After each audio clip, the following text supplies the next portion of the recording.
ಕಾಜಲ್ ಕುಂದರ್ ಅಂತ, KTM, ಪೆಪ್ಪೆ, ಇವಾಗ mango ಪಚ್ಚ ಮಾಡ್ತಿದ್ದಾರೆ. ಸೊ ನಮ್ಮ ಸಿನಿಮಾದ ನಾಯಕ ನಟಿ ಇವಾಗ. ಅವ್ರೊಂದು ತಾಯಿ ಬಂದ್ರು, ಸೀರಿನ ಸೆರಗನ ಹಂಗೆ ಸೊಂಟಕ್ಕೆ ಸಿಕ್ಸಿ ಆ ಹುಡುಗನ ಹಿಂಗೆ ಕಾಲ್ ಹಿಡ್ಕೊಂಡು ಹೇಳ್ಕೊಂಡು ಹೋಗೇ ಬಿಟ್ರು ಅಮ್ಮ. ನಾನು ಯಾಕೆ ಹಿಂಗೆ ಅವನೇನೋ ಹೋಮ್ವರ್ಕ್ ಮಾಡಿಲ್ಲ ಅಂತ ನಾನು ಅಂದ್ಕೋತಾ ಇದ್ದೀನಿ. ಅವಾಗೆಲ್ಲ ಹ್ಯಾಂಡ್ ಪಂಪ್ ಬರ್ತಿದ್ವು ಗೊತ್ತಾ, ಬೋರ್ವೆಲ್. Borewell hand pump. ಆ ಹುಡುಗನ ಕೆಳಗಡೆ ಕೂರಿಸಿ ಹ್ಯಾಂಡ್ ಪಂಪ್ ಒತ್ತಿ ನೀರು ಸ್ನಾನನೇ ಮಾಡಿಸ್ಬಿಟ್ರು ಅವ್ರಮ್ಮ. ನನ್ನ ಜೊತೆ ಆಟ ಆಡ್ತಾ ಇದ್ದಾನೆ ಅಂದ್ಬಿಟ್ಟು. ಯಾಕೆ ನಿಮ್ಮ ಇದು ಅವ್ನು ಅಂಟ್ಕೊಬಿಡುತ್ತೆ ಅಂತ ಏನು ಹಠ ಕಾಯ್ತೋ ಗೊತ್ತಿಲ್ಲ. ಬಟ್ ಒಟ್ಟಿನಲ್ಲಿ ಸಿನಿಮಾ ಮಾಡಬೇಕು ಅಂತ ತುಂಬ ಹಠ ಮಾಡಿ ಇಷ್ಟಪಟ್ಟು ಮಾಡಿ ಜನಗಳ ಮುಂದೆ ತರ್ತಾ ಇದ್ದೀವಿ. ಒಂದಂತೂ ಗ್ಯಾರಂಟಿ ಕೊಡ್ತೀನಿ ನಿಮಗೆ, this cinema will definitely stand out. ಇವಾಗ 10 ವರ್ಷ ಮುಂದಕ್ಕೆ ಯೋಚನೆ ಮಾಡಿದ್ರು ಈ ಸಿನಿಮಾ ಇನ್ನೊಬ್ರು ಅಟೆಂಪ್ಟ್ ಮಾಡಲ್ಲ ಸರ್. ಈ 5 ವರ್ಷ ಆದ್ಮೇಲೆ ಈ ಸಿನಿಮಾ ಕೇಸ್ ಸ್ಟಡಿ ಆಗುತ್ತೆ ಎಲ್ಲರೂ. ನನ್ನ ಮಗನ ಹುಡುಗಿ ತೋರಿಸ್ತೀನಿ ಅಂತ ಎಲ್ಲಿ ಹಾಳಾಗೋದೆ ನೀನು? ಕನ್ನಡ ಚಿತ್ರರಂಗದಲ್ಲಿ ಹೊಸ ನಿರ್ದೇಶಕರು, ತಂತ್ರಜ್ಞರು, ಕಲಾವಿದರು ಎಲ್ಲರೂ ಬರ್ತಾ ಇದ್ದಾರೆ. ಹೊಸ ಪ್ರಯೋಗಗಳನ್ನ ಮಾಡ್ತಾ ಇದ್ದಾರೆ. ಆ ಥರದೊಂದು ವಿಭಿನ್ನವಾದ ಒಂದು ಪ್ರಯತ್ನ ನಮ್ಮ ಮಹೇಶ್ ಗೌಡ ಮತ್ತು ಅವರ ತಂಡ ಸೇರ್ಕೊಂಡು ಮಾಡಿರುವಂತಹ ಬಿಳಿ ಚುಕ್ಕಿ ಹಳ್ಳಿ ಹಕ್ಕಿ ಅಂತ ಹೇಳಿ ಸಿನಿಮಾ ಸ್ನೇಹಿತರೆ. ನೋಡಿ, ಟೈಟ್ಲಲ್ಲಿ ವಿಶೇಷ ಇದೆ, ಬಿಳಿ ಚುಕ್ಕಿ ಹಳ್ಳಿ ಹಕ್ಕಿ. ಅಂದರೆ ಬಿಳಿ ಚುಕ್ಕಿ ಅಥವಾ ಈ ತೊನ್ನು ಅಂತ ಏನು ಕರಿತೀವಲ್ಲ ನಾವು, ಆ ಸಮಸ್ಯೆಯನ್ನು ಇಟ್ಕೊಂಡು ಅದನ್ನು ತುಂಬ ಮನೋರಂಜನಾತ್ಮಕವಾಗಿ ಎಂಟರ್ಟೈನಿಂಗ್ ಆಗಿ ಹೇಳೋ ಒಂದು ಪ್ರಯತ್ನ ಮಹೇಶ್ ಗೌಡರು ತಂಡ ಮಾಡ್ತಾ ಇದ್ದಾರೆ. ಆ ಸಿನಿಮಾ ಇದೇ ಅಕ್ಟೋಬರ್ 24ಕ್ಕೆ ಬಿಡುಗಡೆ ಇದೆ. ಥಿಯೇಟ್ರ್ಗಳಲ್ಲಿ ನಾವು ಸಿನಿಮಾ ನೋಡೋಣ ಅಂತ ಹೇಳ್ತಾ ಬನ್ನಿ. ಆ ಸಿನಿಮಾ ಹಿಂದಿನ ಕಥೆ ಏನು, ಹೇಗಿದೆ ಮಹೇಶ್ ಗೌಡ ಅವ್ರ ಲೈಫು, ಅವ್ರ ತಂಡ ಎಲ್ಲ ಹೇಗಿದೆ ನೋಡೋಣ. ಸ್ವಾಗತ ಸ್ನೇಹಿತರೆ. ಇವರೇ ಮಹೇಶ್ ಗೌಡ ಅವರು. ನಮಸ್ತೆ ಸರ್, ಶುಭವಾಗಲಿ ನಿಮ್ಮ ಸಿನಿಮಾಗೆ. Thank you sir, thank you. ಬಿಳಿ ಚುಕ್ಕಿ ಹಳ್ಳಿ ಹಕ್ಕಿ ಸರ್, ಅಕ್ಟೋಬರ್ 24ನೇ ತಾರೀಕು ಇದೇ ಶುಕ್ರವಾರ ರಾಜ್ಯಾದ್ಯಂತ ಎಲ್ಲ ಕಡೆ ತೆರೆ ಕಾಣ್ತಾ ಇದೆ. ನೋಡಬೇಕು ಜನ ಹೇಗೆ ಅಕ್ಸೆಪ್ಟ್ ಮಾಡ್ಕೊಳ್ತಾರೆ ಇವಾಗ ಅಂತ. ಈ ಶುಕ್ರವಾರ ದಯವಿಟ್ಟು ಎಲ್ಲರೂ ಬಿಳಿ ಚುಕ್ಕಿ ಹಳ್ಳಿ ಹಕ್ಕಿ ಸಿನಿಮಾ ನೋಡಿ, ಥಿಯೇಟ್ರ್ಗಳಲ್ಲೇ ನೋಡಿ ಅಂತ ರಿಕ್ವೆಸ್ಟ್ ಮಾಡ್ತೀನಿ. ಇದೇ ನಿಮ್ಮ ಸಿನಿಮಾ ಆಫೀಸಾ? ಇದು ಅಂದರೆ ನಮ್ಮ ಮನೆ ಥರ. ನನಗೆ ಸ್ವಲ್ಪ ಈ ಕಾರ್ಪೊರೇಟ್ ಆಫೀಸ್ ಥರ ಸೆಟ್ ಆಗಲ್ಲ. ಹುಡುಗರು ಇರ್ತಾರೆ, ಟೆಕ್ನಿಷಿಯನ್ಸ್ ಬರ್ತಿರ್ತಾರೆ, ಅವ್ರಿಗೂ ಸ್ವಲ್ಪ ರೆಸ್ಟ್ ಮಾಡ್ಕೋಬೇಕು ಅದು. ಮತ್ತು ನಾನು ಇರೋದು ವೈಟ್ ಫೀಲ್ಡ್ ಕಡೆ. ಸೊ ಆ ಕಡೆ ನಮ್ದು ಇದೆ ಪ್ರಾಪರ್ಟೀಸು.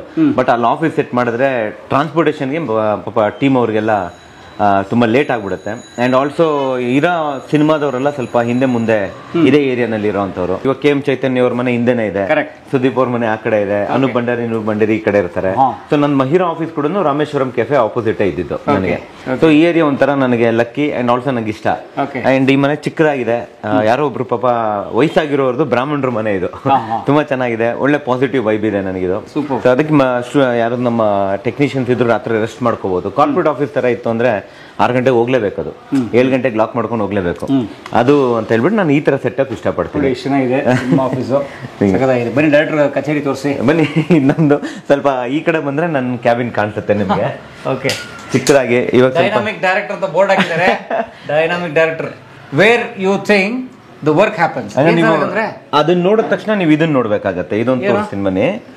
ಇದನ್ನ ಈ ಕಡೆ ಬನ್ನಿ, ಇದನ್ನ ನೋಡ್ಬೇಕಾಗತ್ತೆ ನೀವು. ಇಲ್ಲಿ unsung heroes where the work actually happens. ಯಾಕೆಂದ್ರೆ ಅಲ್ಲಿ ನಮ್ಮ ಅಸಿಸ್ಟೆಂಟ್ ಡೈರೆಕ್ಟರ್ಸ್ ಗಳು ಕೂತ್ಕೋತಾರೆ, ಅಲ್ಲಿ ಕೂತ್ ವರ್ಕ್ ಮಾಡ್ತಾ ಇದ್ದಾರೆ. ಅಲ್ಲಿ ವರ್ಕ್ ಮಾಡ್ತಾರೆ. ಹಂಗೆ ಮುಂದೆ ಬಂದ್ರೆ ನಮ್ಮ ಲೀಡ್ ಆಕ್ಟರ್ಸ್ ಇಲ್ಲೇ ಕೂತಿದ್ದಾರೆ ಇವತ್ತು. ಹೇಗಿದ್ದೀರಾ? ಚೆನ್ನಾಗಿದ್ದೀನಿ, ಥ್ಯಾಂಕ್ ಯು. ಮೇಡಮ್ ಪರಿಚಯ ಮಾಡಿಸಿ. ಅವ್ರ ಪರಿಚಯ ಯಾರಿಗೂ ಬೇಡ ಸರ್, ಇಡೀ ಕರ್ನಾಟಕ ಗೊತ್ತಿದೆ ಇವಾಗ. ಸೊ ಕಾಜಲ್ ಕುಂದರ್ ಅಂತ, KTM, ಪೆಪ್ಪೆ, ಇವಾಗ ಮ್ಯಾಂಗೋ ಪಚ್ಚ ಮಾಡ್ತಿದ್ದಾರೆ. ಸೊ ನಮ್ಮ ಸಿನಿಮಾದ ನಾಯಕ ನಟಿ ಇವಾಗ. ಅದ್ಭುತವಾದ ನಟನೆ ಮಾಡಿದ್ದಾರೆ. ನೋಡಿ, ಟ್ರೈಲರ್ ನೋಡಿದೀರಾ? ಟ್ರೈಲರ್ ನೋಡಿದ್ರೆ ಗೊತ್ತಾಗ್ಬಿಡುತ್ತೆ ಅವ್ರ ಜಲಕ್ ಅದ್ರಲ್ಲಿ. ಇದು ಬಿಳಿ ಚುಕ್ಕಿ ಹಳ್ಳಿ ಹಾಕಿದ್ದು ಕಂಪ್ಲೀಟ್ ಸ್ಕ್ರೀನ್ ಪ್ಲೇ ಗೋಡೆ ಮೇಲಿದೆ. ಸ್ಕ್ರೀನ್ ಪ್ಲೇ ಈ ರೂಮ್ ಫುಲ್ ಫಿಲ್ ಆಗಿರುತ್ತೆ ಸರ್ ಆಕ್ಚುಲಿ ನಮಗೆ. ಅಂದ್ರೆ ಇವಾಗ ಸ್ವಲ್ಪ ರಿಲೀಸ್ ಟೈಮ್ ಬಂತಲ್ಲ, ಪ್ರೀ ಪ್ರೊಡಕ್ಷನ್ ಎಲ್ಲ ಏನೇನಿದೆ ಎಲ್ಲ ತೆಗೆದು ಇಲ್ಲಿ ಇಟ್ಟಿದ್ದೀವಿ ಪೇಪರ್ಸ್, ನಮ್ ರಿಮೈಂಡರ್ಸ್. ನನಗೆ ಈ ಕಂಪ್ಯೂಟರ್ ಅಲ್ಲಿ ನೋಡ್ಬಿಟ್ಟು ವರ್ಕ್ ಮಾಡಕ್ ಕಷ್ಟ. ರಿಮೈಂಡರ್ಸ್ ಎಲ್ಲ ನನಗೆ ಹಿಂಗ್ ಕಾಣಿಸ್ಬೇಕು ಗೋಡೆಗಳ ಮೇಲೆ. ಹಿಂಗಿದ್ರೆ ಇದು ನಮ್ಮ ಕಂಪ್ಲೀಟ್ ಮಾರ್ಕೆಟಿಂಗ್ ನಾವು ಮಾಡಿರೋ ಸ್ಟ್ರಾಟಜಿ ಎಂಟೈರ್ ಸಿನಿಮಾಗೆ. ಮಹಿರಾ ಸಿನಿಮಾ ಆದ್ಮೇಲಿಂದ ಜನಕ್ಕೆ ಏನೋ ಒಂದು ಚಿಕ್ಕದಾಗಿ ಎಕ್ಸ್ಪೆಕ್ಟೇಷನ್ಸ್ ಇರುತ್ತೆ. ಮಹೇಶ್ ಗೌಡ ಸಿನಿಮಾ ಬಂತು ಅಂದ್ರೆ ಒಂದು ಕತೆ ಚೆನ್ನಾಗಿರುತ್ತೆ, ಕಥಾ ಆಧಾರವಾಗಿ ಚೆನ್ನಾಗಿ ಮಾಡಿರ್ತಾರೆ ಅಂತ ಹೇಳ್ಬಿಟ್ಟು ಅದನ್ನ ಉಳಿಸ್ಕೋಬೇಕಲ್ಲ.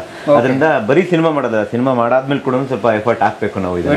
ಸೊ ಇಲ್ಲೊಂದು ಅಸಿಸ್ಟೆಂಟ್ ಡೈರೆಕ್ಟರ್ ಕೂತ್ಕೋತಾರೆ, ಇಲ್ಲೊಂದು ಅಸಿಸ್ಟೆಂಟ್ ಡೈರೆಕ್ಟರ್ ಕೂತ್ಕೋತಾರೆ, ಅಲ್ಲೊಂದು ಬ್ಯಾಗ್ ಇದೆ, ಇಲ್ಲೊಬ್ರು ಕೂತ್ಕೋತಾರೆ, ನಾನು ಅಲ್ಲಿ ಕೂತ್ಕೊಂಡು ಎಲ್ಲ ಡಿಸ್ಕಷನ್ ಡೈರೆಕ್ಷನ್ ಕೊಡ್ತಾ ಇರ್ತೀವಿ. ಸೊ ನಮ್ಮ ಫೇವರೇಟ್ ರೂಮ್ ಇದು, ಚಿಕ್ಕದಾಗಿದ್ರು ವೆರಿ ಪವರ್ಫುಲ್ ರೂಮ್ ಇದು ನಮಗೆ. ಇದೆಲ್ಲ ನಂದು ಶಾರ್ಟ್ ಫಿಲ್ಮ್ಸ್ ಗಳು ಸರ್, ಇಲ್ಲೂ ಸಿಕ್ಕತ್ತೆ, ಹೊರಗಡೆನೂ ಸಿಕ್ಕತ್ತೆ ನಿಮ್ಗೆ. ನಂದು ಇನ್ನೊಂದು ಆಂಥೋಲಜಿ ರೆಡಿ ಇದೆ, ಹಿಂದಿ ಆಂಥೋಲಜಿ, ಅದು ನಿಮ್ಗೆ ಹೊರಗಡೆ ಹಾಕಿದ್ದೀನಿ.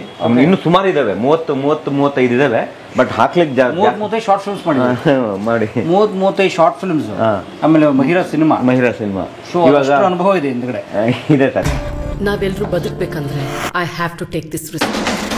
ಇವಾಗ 2013 ನಾನು ಇಂಡಿಯಾಗೆ ಬಂದಿದ್ದು, MBA ಮಾಡಿ ನಾನು ಲಂಡನ್ ವರ್ಕ್ ಮಾಡ್ತಾ ಇದ್ದಿದ್ದು. ಇದೆಲ್ಲ ನಾವು ಮಾಡಿರೋಂಥ ಚಿಕ್ಕ ಪುಟ್ಟ ಶಾರ್ಟ್ ಫಿಲ್ಮ್ಸ್ಗಳು. ಫಸ್ಟ್ ಅಲ್ಲಿಂದ ಸ್ಟಾರ್ಟ್ ಆಗಿ ಮೌನ ಮಾತಾಯಿತು ಮಾಡಿದೆ, ಆಮೇಲೆ ಇದೊಂದು ಯಾವುದೋ ಯಂಗ್ಸ್ಟರ್ಸ್ ಮಾಡಿದ್ವಿ, ಇದೊಂದು ಸೋಷಿಯಲ್ ಕ್ಯಾಂಪೇನ್ ಎಸ್ ಫೌಂಡೇಶನ್ ಮಾಡಿದ್ವಿ, ಕೆಳಗಡೆ ಸೆಲ್ಫ್ಲೆಸ್ ಸೋಲ್ ಅಂತ, ವೆರಿ ಬ್ಯೂಟಿಫುಲ್ ಥಿಂಗ್ ಅದು. ಇದು ರಾಜ್ ಬಿ ಶೆಟ್ಟಿ ಅವ್ರ ಮಹಿರಾ ಪೋಸ್ಟರು. ಇದು ಅಪ್ಪು ಸರ್ಗೆ ಫಸ್ಟ್ ನಾವು ಡೆಡಿಕೇಟ್ ಮಾಡಿದಂಥ ಬ್ಯೂಟಿಫುಲ್ ವಿಡಿಯೋ. ಇದು ನವಜೀವ ಅಂತ, ಇದು ಸಾಂಗ್ ಆಲ್ಬಮ್ ಅಪ್ಪಾಜಿ ಅವ್ರದ. ನೀ ಬಂದು ನಿಂತಾಗ ನಿಂತು ನೀನಕ್ಕಾಗ ಆ ಸಾಂಗ್ ನ ರೀಕ್ರಿಯೇಟ್ ಮಾಡಿದ್ರು. ಮಾನಸವಲ್ಲ ಮತ್ತೆ ಪ್ರಾರ್ಥನವಲ್ಲ ಅಂತ ಸಿಂಗರ್ಸ್. ಎಸ್, ಅವ್ರ ತಂದೆಯವರು ಬೆಟ್ಟದ ಹೂವಿನಲ್ಲಿ ಅಪ್ಪು ಸರ್ ಜೊತೆ ಅವ್ರು ಕೆಲಸ ಮಾಡಿದ್ರು. ಸೊ ಅವ್ರಿಗೆ ಏನೋ ಒಂದು ಡೆಡಿಕೇಟ್ ಮಾಡಬೇಕು ಅಂತ ಹೇಳ್ಬಿಟ್ಟು ಈ ಸಾಂಗ್ ನ ರೀಕ್ರಿಯೇಟ್ ಮಾಡಿದ್ರು. ಸೊ ನಾವು 2016 ಈ ಕವರ್ ಸಾಂಗ್ ಅಂದ್ರೆ ಇವಾಗ ಹೆಂಗ್ ಬರ್ತಿತ್ತು ಮೊದಲೆಲ್ಲ ಅಂದ್ರೆ ಯಾವ್ದೋ ಸಿಂಗರ್ಸ್ ನಿಂತ್ಕೊಂಡು ಮೈಕ್ ಮುಂದೆ ಹಾಡೋ ತರ ಬರ್ತಾ ಇತ್ತು. ನಾವೇನ್ ತಲೆ ಓಡಿಸಿದ್ವಿ, ಆ ಸಾಂಗ್ ಜೊತೆ ಒಂದು ಡ್ಯಾನ್ಸ್ ಕಂಟೆಂಪ್ರರಿ ಮಾಡಿದ್ರೆ ಹೆಂಗಿರುತ್ತೆ ಅಂತ ಹೇಳ್ಬಿಟ್ಟು ಒಂದು ಎಕ್ಸ್ಪೆರಿಮೆಂಟ್ ಮಾಡಿದ್ವಿ. ಅಪ್ಪು ಸರ್ಗೆ ಅದು ಕಂಟೆಂಪ್ರರಿ ಡ್ಯಾನ್ಸ್ ಮೂಲಕ ನೀ ಬಂದು ನಿಂತಾಗ ನಿಂತು ನೀನಕ್ಕಾಗ ಹಿಂಗಿರುತ್ತೆ, ನವಿಲಂತೆ ಅಲಿದಾಗ ಅಂತ ಹಿಂಗಿರುತ್ತೆ ಅಂತ ನಾನು ಡ್ಯಾನ್ಸ್ ಮೂಲಕ ತೋರಿಸಿದೆ. ವಿಜುವಲ್ ಆದ್ರೆ ಹೆಂಗಿರುತ್ತೆ ಅಂತ ನಾನು ಎಕ್ಸ್ಪೆರಿಮೆಂಟ್ ಮಾಡಿದ್ವಿ. ಪುನೀತ್ ಸರ್ ತುಂಬಾ ಇಷ್ಟ ಆಗಿ ಅವರು ಬೈಟ್ಸ್ ಅವ್ರನ್ನ ಅವತ್ತು ಮೀಟ್ ಮಾಡಕ್ ಹೋಗ್ತಾ ಇದ್ರು ಟೀಮು. ಅವತ್ತು ನಾನು ಶಿರ್ಡಿನಲ್ಲಿದ್ದೆ, ಅವ್ರನ್ನ ಮೀಟ್ ಮಾಡೋಕ್ಕಾಗಿಲ್ಲ. ಬಟ್ ಖುದ್ದಾಗ ಅವರೇ ಬೈಟ್ಸಲ್ಲಿ 2-3 ಸತಿ ಮಹೇಶ್ ಗೌಡ ಅವರು ತುಂಬ ಚೆನ್ನಾಗಿ ರೀಕ್ರಿಯೇಟ್ ಮಾಡಿದ್ದಾರೆ, ಅವ್ರಿಗೆ ಒಳ್ಳೇದಾಗಲಿ ಅಂತೆಲ್ಲ ಬೈಟ್ಸ್ ಕೊಟ್ಟಂತ ಒಂದು ಅನುಭವ ಈ ಸಾಂಗು. ನವಜೀವ ಈಗ ಎಲ್ಲಿದೆ ನೋಡೋಕೆ? ಯೂಟ್ಯೂಬಲ್ಲಿ ಸಿಗುತ್ತೆ, ನಮ್ಮ ಹೊನ್ನುಡಿ ಪ್ರೊಡಕ್ಷನ್ಸ್ ಯೂಟ್ಯೂಬ್ ಚಾನಲ್ಗೆ ಹೋದ್ರೆ ಸಿಗುತ್ತೆ. ಇದೇ ಥರ ಇನ್ನೊಂದು ನಿಮಗೆ ಅಂದರೆ ಈ 45 ಮಿನಿಟ್ಸ್ ವಿಜುವಲ್ ಪೊಯಿಟ್ರಿ ಅಂತ ಮಾಡಿದೆ. ನಿಮಗೆ ಯಾರಿಗೂ ತುಂಬ ಜನ ಗೊತ್ತಿಲ್ಲ, ಅದು ರಾಜ್ ಬಿ ಶೆಟ್ಟಿ ಅವ್ರ ವಾಯ್ಸ್. ಅದು ಇದು ಒಂದು ಮೊಟ್ಟೆ ಕತೆ ಮುಂಚೆ ಅವರು RJ ಆಗಿದ್ರು ರಾಜ್ ಬಿ ಶೆಟ್ಟಿ ಅವರು ಕರಾವಳಿನಲ್ಲಿ. ಅಲ್ಲಿ ಅವರು ತುಂಬಾ ಕವಿತೆಗಳನ್ನ ಕವನಗಳನ್ನ ರೇಡಿಯೋನಲ್ಲಿ ಹೇಳ್ತಿದ್ರು ಒಂದೊಂದು ಬೇಸ್ ವಾಯ್ಸ್ ಅಲ್ಲಿ.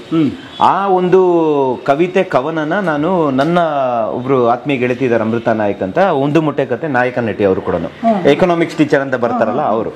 ಅವ್ರಿಗೆ ಗೊತ್ತಿತ್ತು ನಾನು ಸ್ವಲ್ಪ ಹುಡುಕಾಡ್ತಾ ಇದ್ದೀನಿ ಒಂದು ಎಕ್ಸ್ಪೆರಿಮೆಂಟಲ್ ಶಾರ್ಟ್ ಫಿಲ್ಮ್ಸ್ಗಳಿಗೆ, ಮ್ಯೂಸಿಕ್ ವಿಡಿಯೋಗಳಿಗೆ ಅಂತ. ಅವರು ರಾತ್ರಿ ಅರೌಂಡ್ ಒಂದು 2 ಗಂಟೆ ಹಂಗೆ ಮಳೆ ಬರ್ತಿತ್ತು ಇದೇ ಟೈಮಲ್ಲಿ, ಅಕ್ಟೋಬರ್ ಟೈಮಲ್ಲಿ. ಇವ್ರು ವಾಯ್ಸ್ ಕಳಿಸ್ಕೊಟ್ರು. ಅವಾಗ ರಾಜ್ ಬಿ ಶೆಟ್ಟಿ ಯಾರು ಅಂತ ಗೊತ್ತೇ ಇಲ್ಲ ನನಗೆ. ಒಂದು ಮೊಟ್ಟೆ ಕತೆ ಬಂದಿಲ್ಲ 2016 ಒಂದು ಮೊಟ್ಟೆ ಕತೆ June 7, 2017 ಬಂದಿದ್ದು. ಆವಾಗ ಇವ್ರು ಶೂಟಿಂಗ್ ನಡೀತಿತ್ತು, ಒಂದು ಶಾರ್ಟ್ ಫಿಲ್ಮ್ ಅಂತ ಫಸ್ಟ್ ಅವ್ರು ಪ್ಲಾನ್ ಮಾಡಿದ್ದು, ಶೂಟಿಂಗ್ ನಡೀತಿತ್ತು. ಆವಾಗ ಈ ಸಾಂಗ್ ಕೇಳಿ ಯಾರು ಈ ಮನುಷ್ಯ, ಈ ತರ ವಾಯ್ಸ್ ಇದೆಯಲ್ಲ, ಇಷ್ಟು ಚೆನ್ನಾಗಿ ಇಷ್ಟು ಡೆಪ್ತ್ ಇದೆಯಲ್ಲ, ಆಳವಾಗಿದೆಯಲ್ಲ ಅಂತ ಹೇಳ್ಬಿಟ್ಟು ಅದನ್ನ ಮಾಡಲೇಬೇಕು ಅಂದ್ಬಿಟ್ಟು ಒಂದು ಕವಿತೆನ ನಾನು ಒಂದು ವಿಜುವಲ್ ಕನ್ವರ್ಟ್ ಮಾಡಿದೆ. That's called visual poetry. ಇವಾಗ ಸುಮಾರು ಜನ ವಿಜುವಲ್ ಪೊಯಿಟ್ರಿ ಮಾಡ್ತಿದ್ದಾರೆ. ಅವಾಗ 2016 ಇನ್ಸ್ಟಾಗ್ರಾಮ್ ಅಲ್ಲೆಲ್ಲ ನಾನು ಇರಲೇ ಇಲ್ಲ, ಬರೀ ಫೇಸ್ಬುಕ್ ನನಗಿದ್ದು. ಅವಾಗ ವಿಜುವಲ್ ಪೊಯಿಟ್ರಿ ಅನ್ನೋ ಕಾನ್ಸೆಪ್ಟೇ ಇರಲಿಲ್ಲ. ಒಂದು ಕವಿತೆನ ಮತ್ತೆ ನನಗೆ ಇನ್ಸ್ಪಿರೇಷನ್ ಬಂದ್ಬಿಟ್ಟು ನಮ್ಮ ಗುರುಗಳು ಸುನಿಲ್ ಕುಮಾರ್ ದೇಸಾಯಿ ಸರ್. ದೇಸಾಯಿ ಅವರು ಹೌದೌದು. ನಾನು ಲಂಡನ್ ಇಂದ ಬಂದಾಗ 1 ವರ್ಷ ದೇಸಾಯಿ ಸರ್ಗೆ ಅಸಿಸ್ಟೆಂಟ್ ಆಗಿ ವರ್ಕ್ ಮಾಡಿದ್ದೆ. ಅವ್ರದ್ದು ಬೆಳದಿಂಗಳ ಬಾಲೆ ನೋಡಿದಾಗ, ಬೆಳದಿಂಗಳ ಬಾಲೆನಲ್ಲಿ ಅವರು ಒಂದು ಹೆಣ್ಣಿನ ಎಷ್ಟು ಚೆನ್ನಾಗಿ ತೋರಿಸಿದ್ದಾರೆ ಪ್ರೀತಿ ಅಂದ್ರೆ, ಅವಳ ಮುಖನೇ ತೋರಿಸಿರಲ್ಲ. ಅದೇ ಕಾನ್ಸೆಪ್ಟ್ ಇಲ್ಲಿ ತಗೊಬಂದೆ. ಒಂದು ವ್ಯಕ್ತಿ ಒಂದು ಹೆಣ್ಣನ್ನ ನೋಡ್ತಾನೆ, ಅವನಿಗೆ ಪ್ರೀತಿ ಆಗುತ್ತೆ, ಆ ಪ್ರೀತಿನ ವ್ಯಕ್ತಪಡಿಸ್ತಾನೆ ಅಂದ್ರೆ ಎಕ್ಸ್ಪೆಕ್ಟೇಷನ್ ಇಲ್ಲ, ಆಕೆಯಿಂದ ಏನು ಬೇಡ, ನನ್ನಿಂದ ನನ್ನ ಪ್ರೀತಿ ಇದೆ ಅಂತ ತೋರಿಸ್ಬೇಕು. ಎಂಟೈರ್ ವಿಡಿಯೋನಲ್ಲಿ ಒಂದು ಹೆಣ್ಣನ್ನ ತುಂಬಾ ಸುಂದರವಾಗಿ ತೋರಿಸಿದ್ದೀನಿ, ಆದ್ರೆ ಅವಳು ಮುಖ ತೋರಿಸಲ್ಲ. ಅದೇ ಕಾನ್ಸೆಪ್ಟ್ ಇಟ್ಕೊಂಡು ಇದು ಮಾಡಿ. ಸೊ ದೇಸಾಯಿ ಸರ್ ಅವರ ಒಂದು ಐಡಿಯಾ, ರಾಜ್ ಬಿ ಶೆಟ್ಟಿ ಅವರ ಒಂದು ವಾಯ್ಸ್, ನನ್ನ ಒಂದು ಕನ್ಸೆಪ್ಷನ್ ಇದು. ಅದು 45 ಮಿನಿಟ್ಸ್ ಅದು ತುಂಬಾ ವೈರಲ್ ಆದಂತ ಕಾನ್ಸೆಪ್ಟ್ ಅದು ನನಗೆ. ಸೊ ನಿಮ್ಮೆಲ್ಲ ವರ್ಕ್ಸ್ ಯೂಟ್ಯೂಬ್ ಅಲ್ಲಿ ಸಿಗುತ್ತೆ? ಎಲ್ಲ ಸಿಗುತ್ತೆ, ಖಂಡಿತ ಸಿಗುತ್ತೆ. ನಿಮ್ಗೆ ಹೊನ್ನುಡಿ ಅಂದ್ರೆ ಚಿಕ್ಕ ಪುಟ್ಟ ಪ್ರಯತ್ನಗಳು ನಾವು ಮಾಡ್ತಾ ಇದ್ದಿದ್ದು. ಅವಾಗ ಏನಂತ ಹೇಳಿದ್ರೆ ಜಾಸ್ತಿ ಬಜೆಟ್ ಇರ್ತಿರ್ಲಿಲ್ಲ. ಮತ್ತೆ ಅವಾಗೆಲ್ಲ DSLR ಕ್ಯಾಮ್ರಾ ರೆವಲ್ಯೂಷನ್ 2014-15 ಎಲ್ಲ 5D ಕ್ಯಾನನ್ ಅದು ಇದು ಫಿಲಿಮ್ಸ್ ಎಲ್ಲ ಬರ್ತಿತ್ತು. ಸೊ ಯಾರೋ ಸಿನಿಮಾಟೋಗ್ರಫರ್ ಇರ್ತಿತ್ತು, ಕ್ಯಾಮ್ರಾ ಇರ್ತಿರ್ಲಿಲ್ಲ. ಯಾರೋ ಹೊಸ ಕ್ಯಾಮ್ರಾ ತಗೋಬಿಟ್ಟಿದ್ದಾನೆ, ಅವ್ನಿಗೆ ಏನು ಗೊತ್ತಿಲ್ಲ. ಯಾರೋ ಅವ್ರು ಆರ್ಟಿಸ್ಟ್ ಇದ್ದಾರೆ, ಅವ್ರಿಗೆ ಗೈಡೆನ್ಸ್ ಇಲ್ಲ.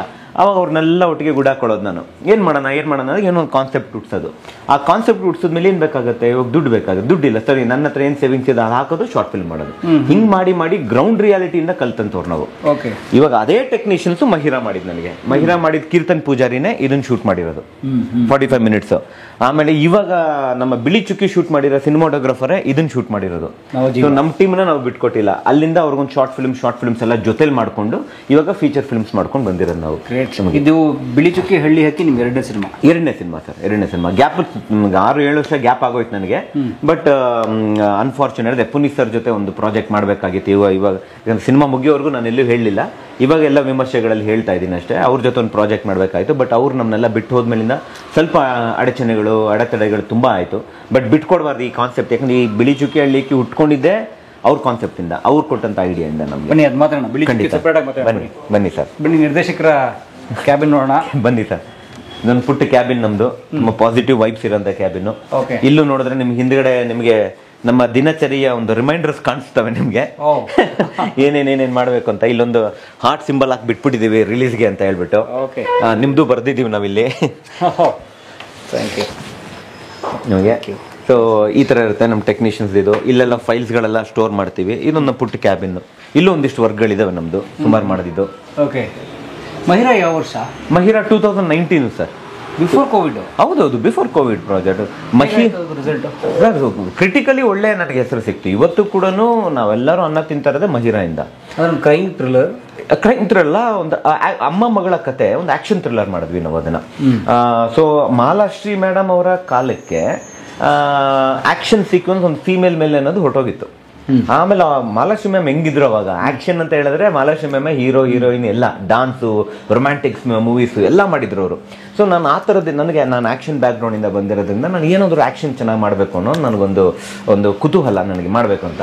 ಅದಕ್ಕೆ ಮಹಿರಾ ಏನು ತಗೊಬಂದೆ ನಾನು. ಮಹಿರಾನಲ್ಲಿ ನೀವು ನೋಡಿದ್ರೆ film it's action pack cinema. 8 fights ಇದಾವೆ.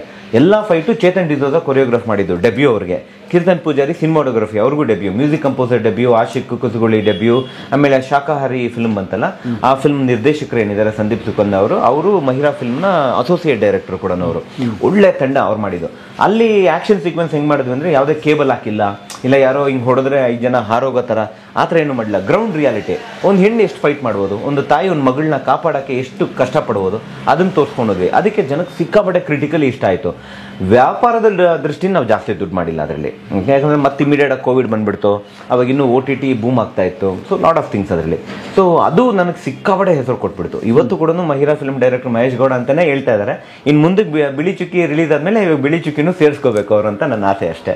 ಸೊ ನಮ್ಮ ಪ್ರಯತ್ನ ಹಂಗಿರುತ್ತೆ ಯಾವಾಗಲೂ ನಮ್ಮ ಮಾಡೋಕ್ಕೆ. ಬನ್ನಿ, ಬಹಳ ಮುಖ್ಯವಾಗಿ ಇವತ್ತು ನಾವು ಸ್ನೇಹಿತರೆ ಬಿಳಿ ಚುಕ್ಕಿ ಹಳ್ಳಿ ಹಕ್ಕಿ ಸಿನಿಮಾ ಬಗ್ಗೆ ಮಾತಾಡೋಣ. ದಯವಿಟ್ಟು ಅರ್ಥ ತಿಳ್ಕೊಬಾರ್ದು, ಬಾಡಿ ಶೇಮಿಂಗ್ ಅಂತ ಅನ್ಕೋಬಾರ್ದು.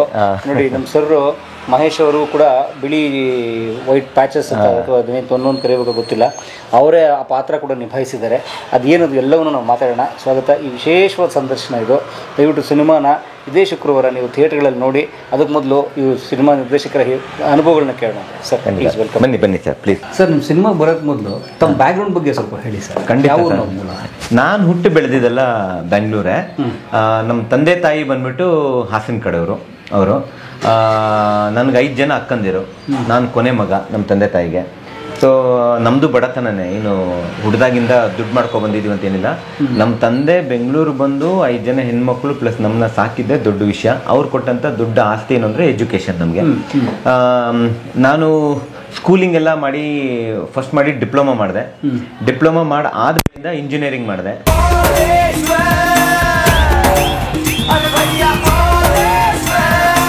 ಫಿಲ್ಮ್ ಬಗ್ಗೆ ಹೇಳ್ತಾ ಇದ್ನಲ್ಲ, ಅದೇ ಥರನೇ same case.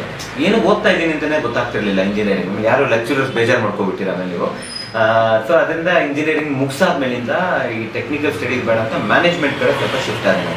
So post graduation ಇನ್ ಡಿಪ್ಲೊಮಾ ಮ್ಯಾನೇಜ್ಮೆಂಟ್ ಅಂತ ಹೇಳ್ಬಿಟ್ಟು PGDM ಇಂಟರ್ನ್ಯಾಷನಲ್ ಬಿಸ್ನೆಸ್ ಮಾರ್ಕೆಟಿಂಗ್ ಮಾಡಿದೆ. ಆವಾಗ ಸಿಕ್ಕಂತ ಅವಕಾಶ ನನಗೆ 3 Idiots ಫಿಲ್ಮ್ ಅಲ್ಲಿ ಡಾನ್ಸ್ ಮಾಡುವಂತ ಅವಕಾಶ ಸಿಕ್ಕಿದೆ. ಬಟ್ ಅದಕ್ಕೆ ಒಂದು ಸಿನಿಮಾದ ಟಚ್ ಇತ್ತ ಏನಿಲ್ಲ. ಸೊ ಹೇಗೆ ಸಿಕ್ತು 3 Idiots? ಅದು ನಾನೊಂದು ಡಾನ್ಸ್ ಇನ್ಸ್ಟಿಟ್ಯೂಟ್ಗೆ ವರ್ಕ್ ಮಾಡ್ತಿದ್ದೆ. ನನ್ನ ಒಬ್ರು ಭೂಟಾನ್ ಫ್ರೆಂಡ್ ಇದ್ರು, ಏಮಿ ಅಂತ.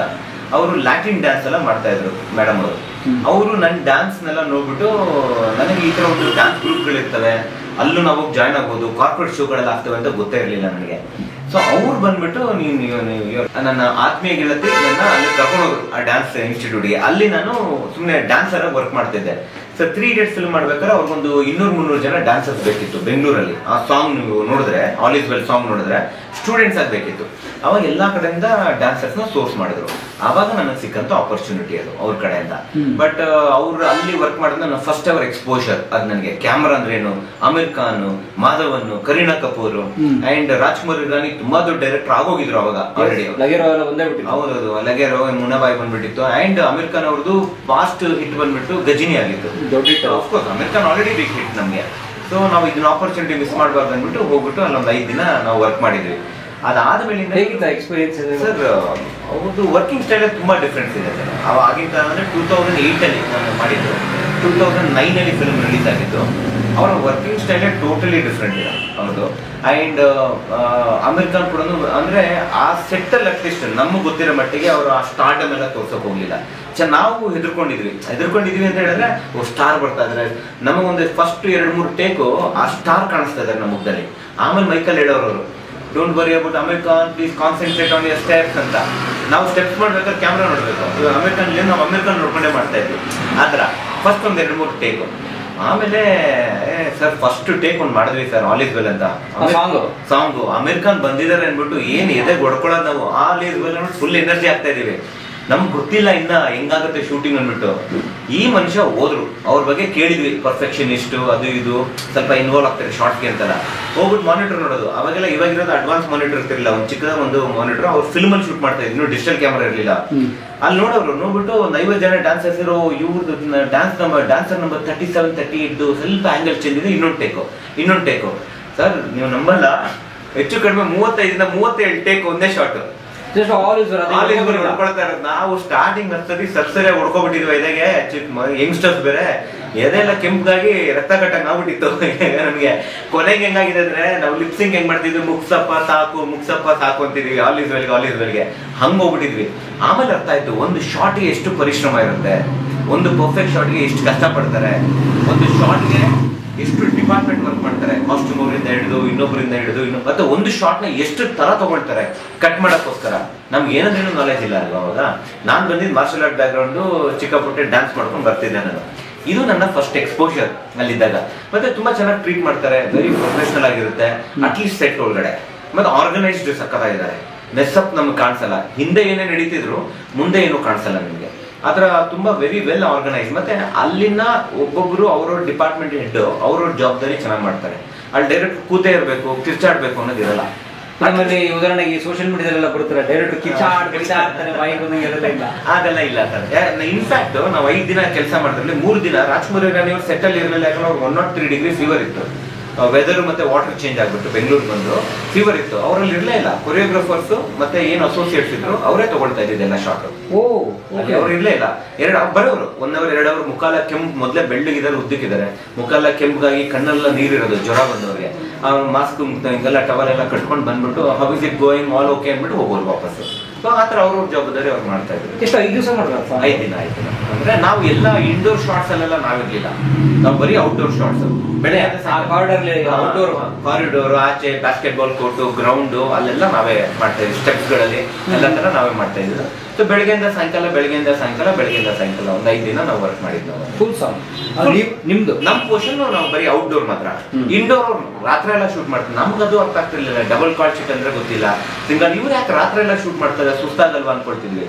ನಾವು ಡೈರೆಕ್ಷನ್ ಇಳಿದ್ಮೇಲೆ ನಮ್ಗೆ ಗೊತ್ತಾಯ್ತು, 24 ಗಂಟೆನೂ ಸಾಲಲ್ಲ ಸಿನಿಮಾ ಮುಗ್ಸಕ್ ಒಂದಿನ ಅಂತ ಹೇಳ್ಬಿಟ್ಟು. ಸೊ ಅದು ಅಲ್ಲ ಆದಂತ ನಮ್ಗೆ ಒಂದು ಬ್ಯೂಟಿಫುಲ್ ಅನುಭವ ನಮ್ದಲ್ಲಿ. ಸೊ ಅಲ್ಲೂ ಕೂಡ ಅಪ್ಪು ಸರ್ ಬಂದಿದ್ರು ಶೂಟಿಂಗ್ಗೆ. ಅಪ್ಪು ಸರ್ದು ನಂದು ಜರ್ನಿ ಅಂದ್ರೆ 2008 ಅಲ್ಲಿ ನಮ್ಮ ಕಾಲೇಜಲ್ಲಿ ಒಂದು ನಾನು ಕಲ್ಚರಲ್ ಫೆಸ್ಟ್ ಎಲ್ಲ ನಡೆಯುತ್ತೆ, ಅಲ್ಲಿ ಅವ್ರು ಚೀಫ್ ಗೆಸ್ಟ್ ಆಗಿ ಬರ್ತಾ ಇದ್ರೆ ಒಂದು ಡ್ಯಾನ್ಸ್ ಮಾಡಿದ್ವಿ. ಓಕೆ, ಬಿಂದಾಸು, ಮಿಲನ, ಈ ಸಾಂಗ್ ಎಲ್ಲ ಡ್ಯಾನ್ಸ್ ಮಾಡಿದ್ವಿ. ಸ್ಟೇಜ್ ಮೇಲೆ ಬಂದು ನನ್ನ ಸೋಷಿಯಲ್ ಮೀಡಿಯಲ್ಲಿ ಮತ್ತೆ ನಿಮ್ಗೆ ಸಿಗುತ್ತೆ ಫೋಟೋ, ಬೇಕಾದ್ರೆ ಫೋಟೋ ನೆನೆಸ್ತೀನಿ. ಅವಾಗೆಲ್ಲ ಲಾಂಗ್ ಕುಂದು ಬಿಟ್ಕೊಂಡು ಅವಾಗ ಒಂಥರ ಅಥ್ಲೆಟಿಕ್ ಕ್ಯಾಪ್ ಎಲ್ಲ ಮಾಡಿ ಸಣ್ಣಗಿರ್ತಿದ್ದೆ ನಾನು.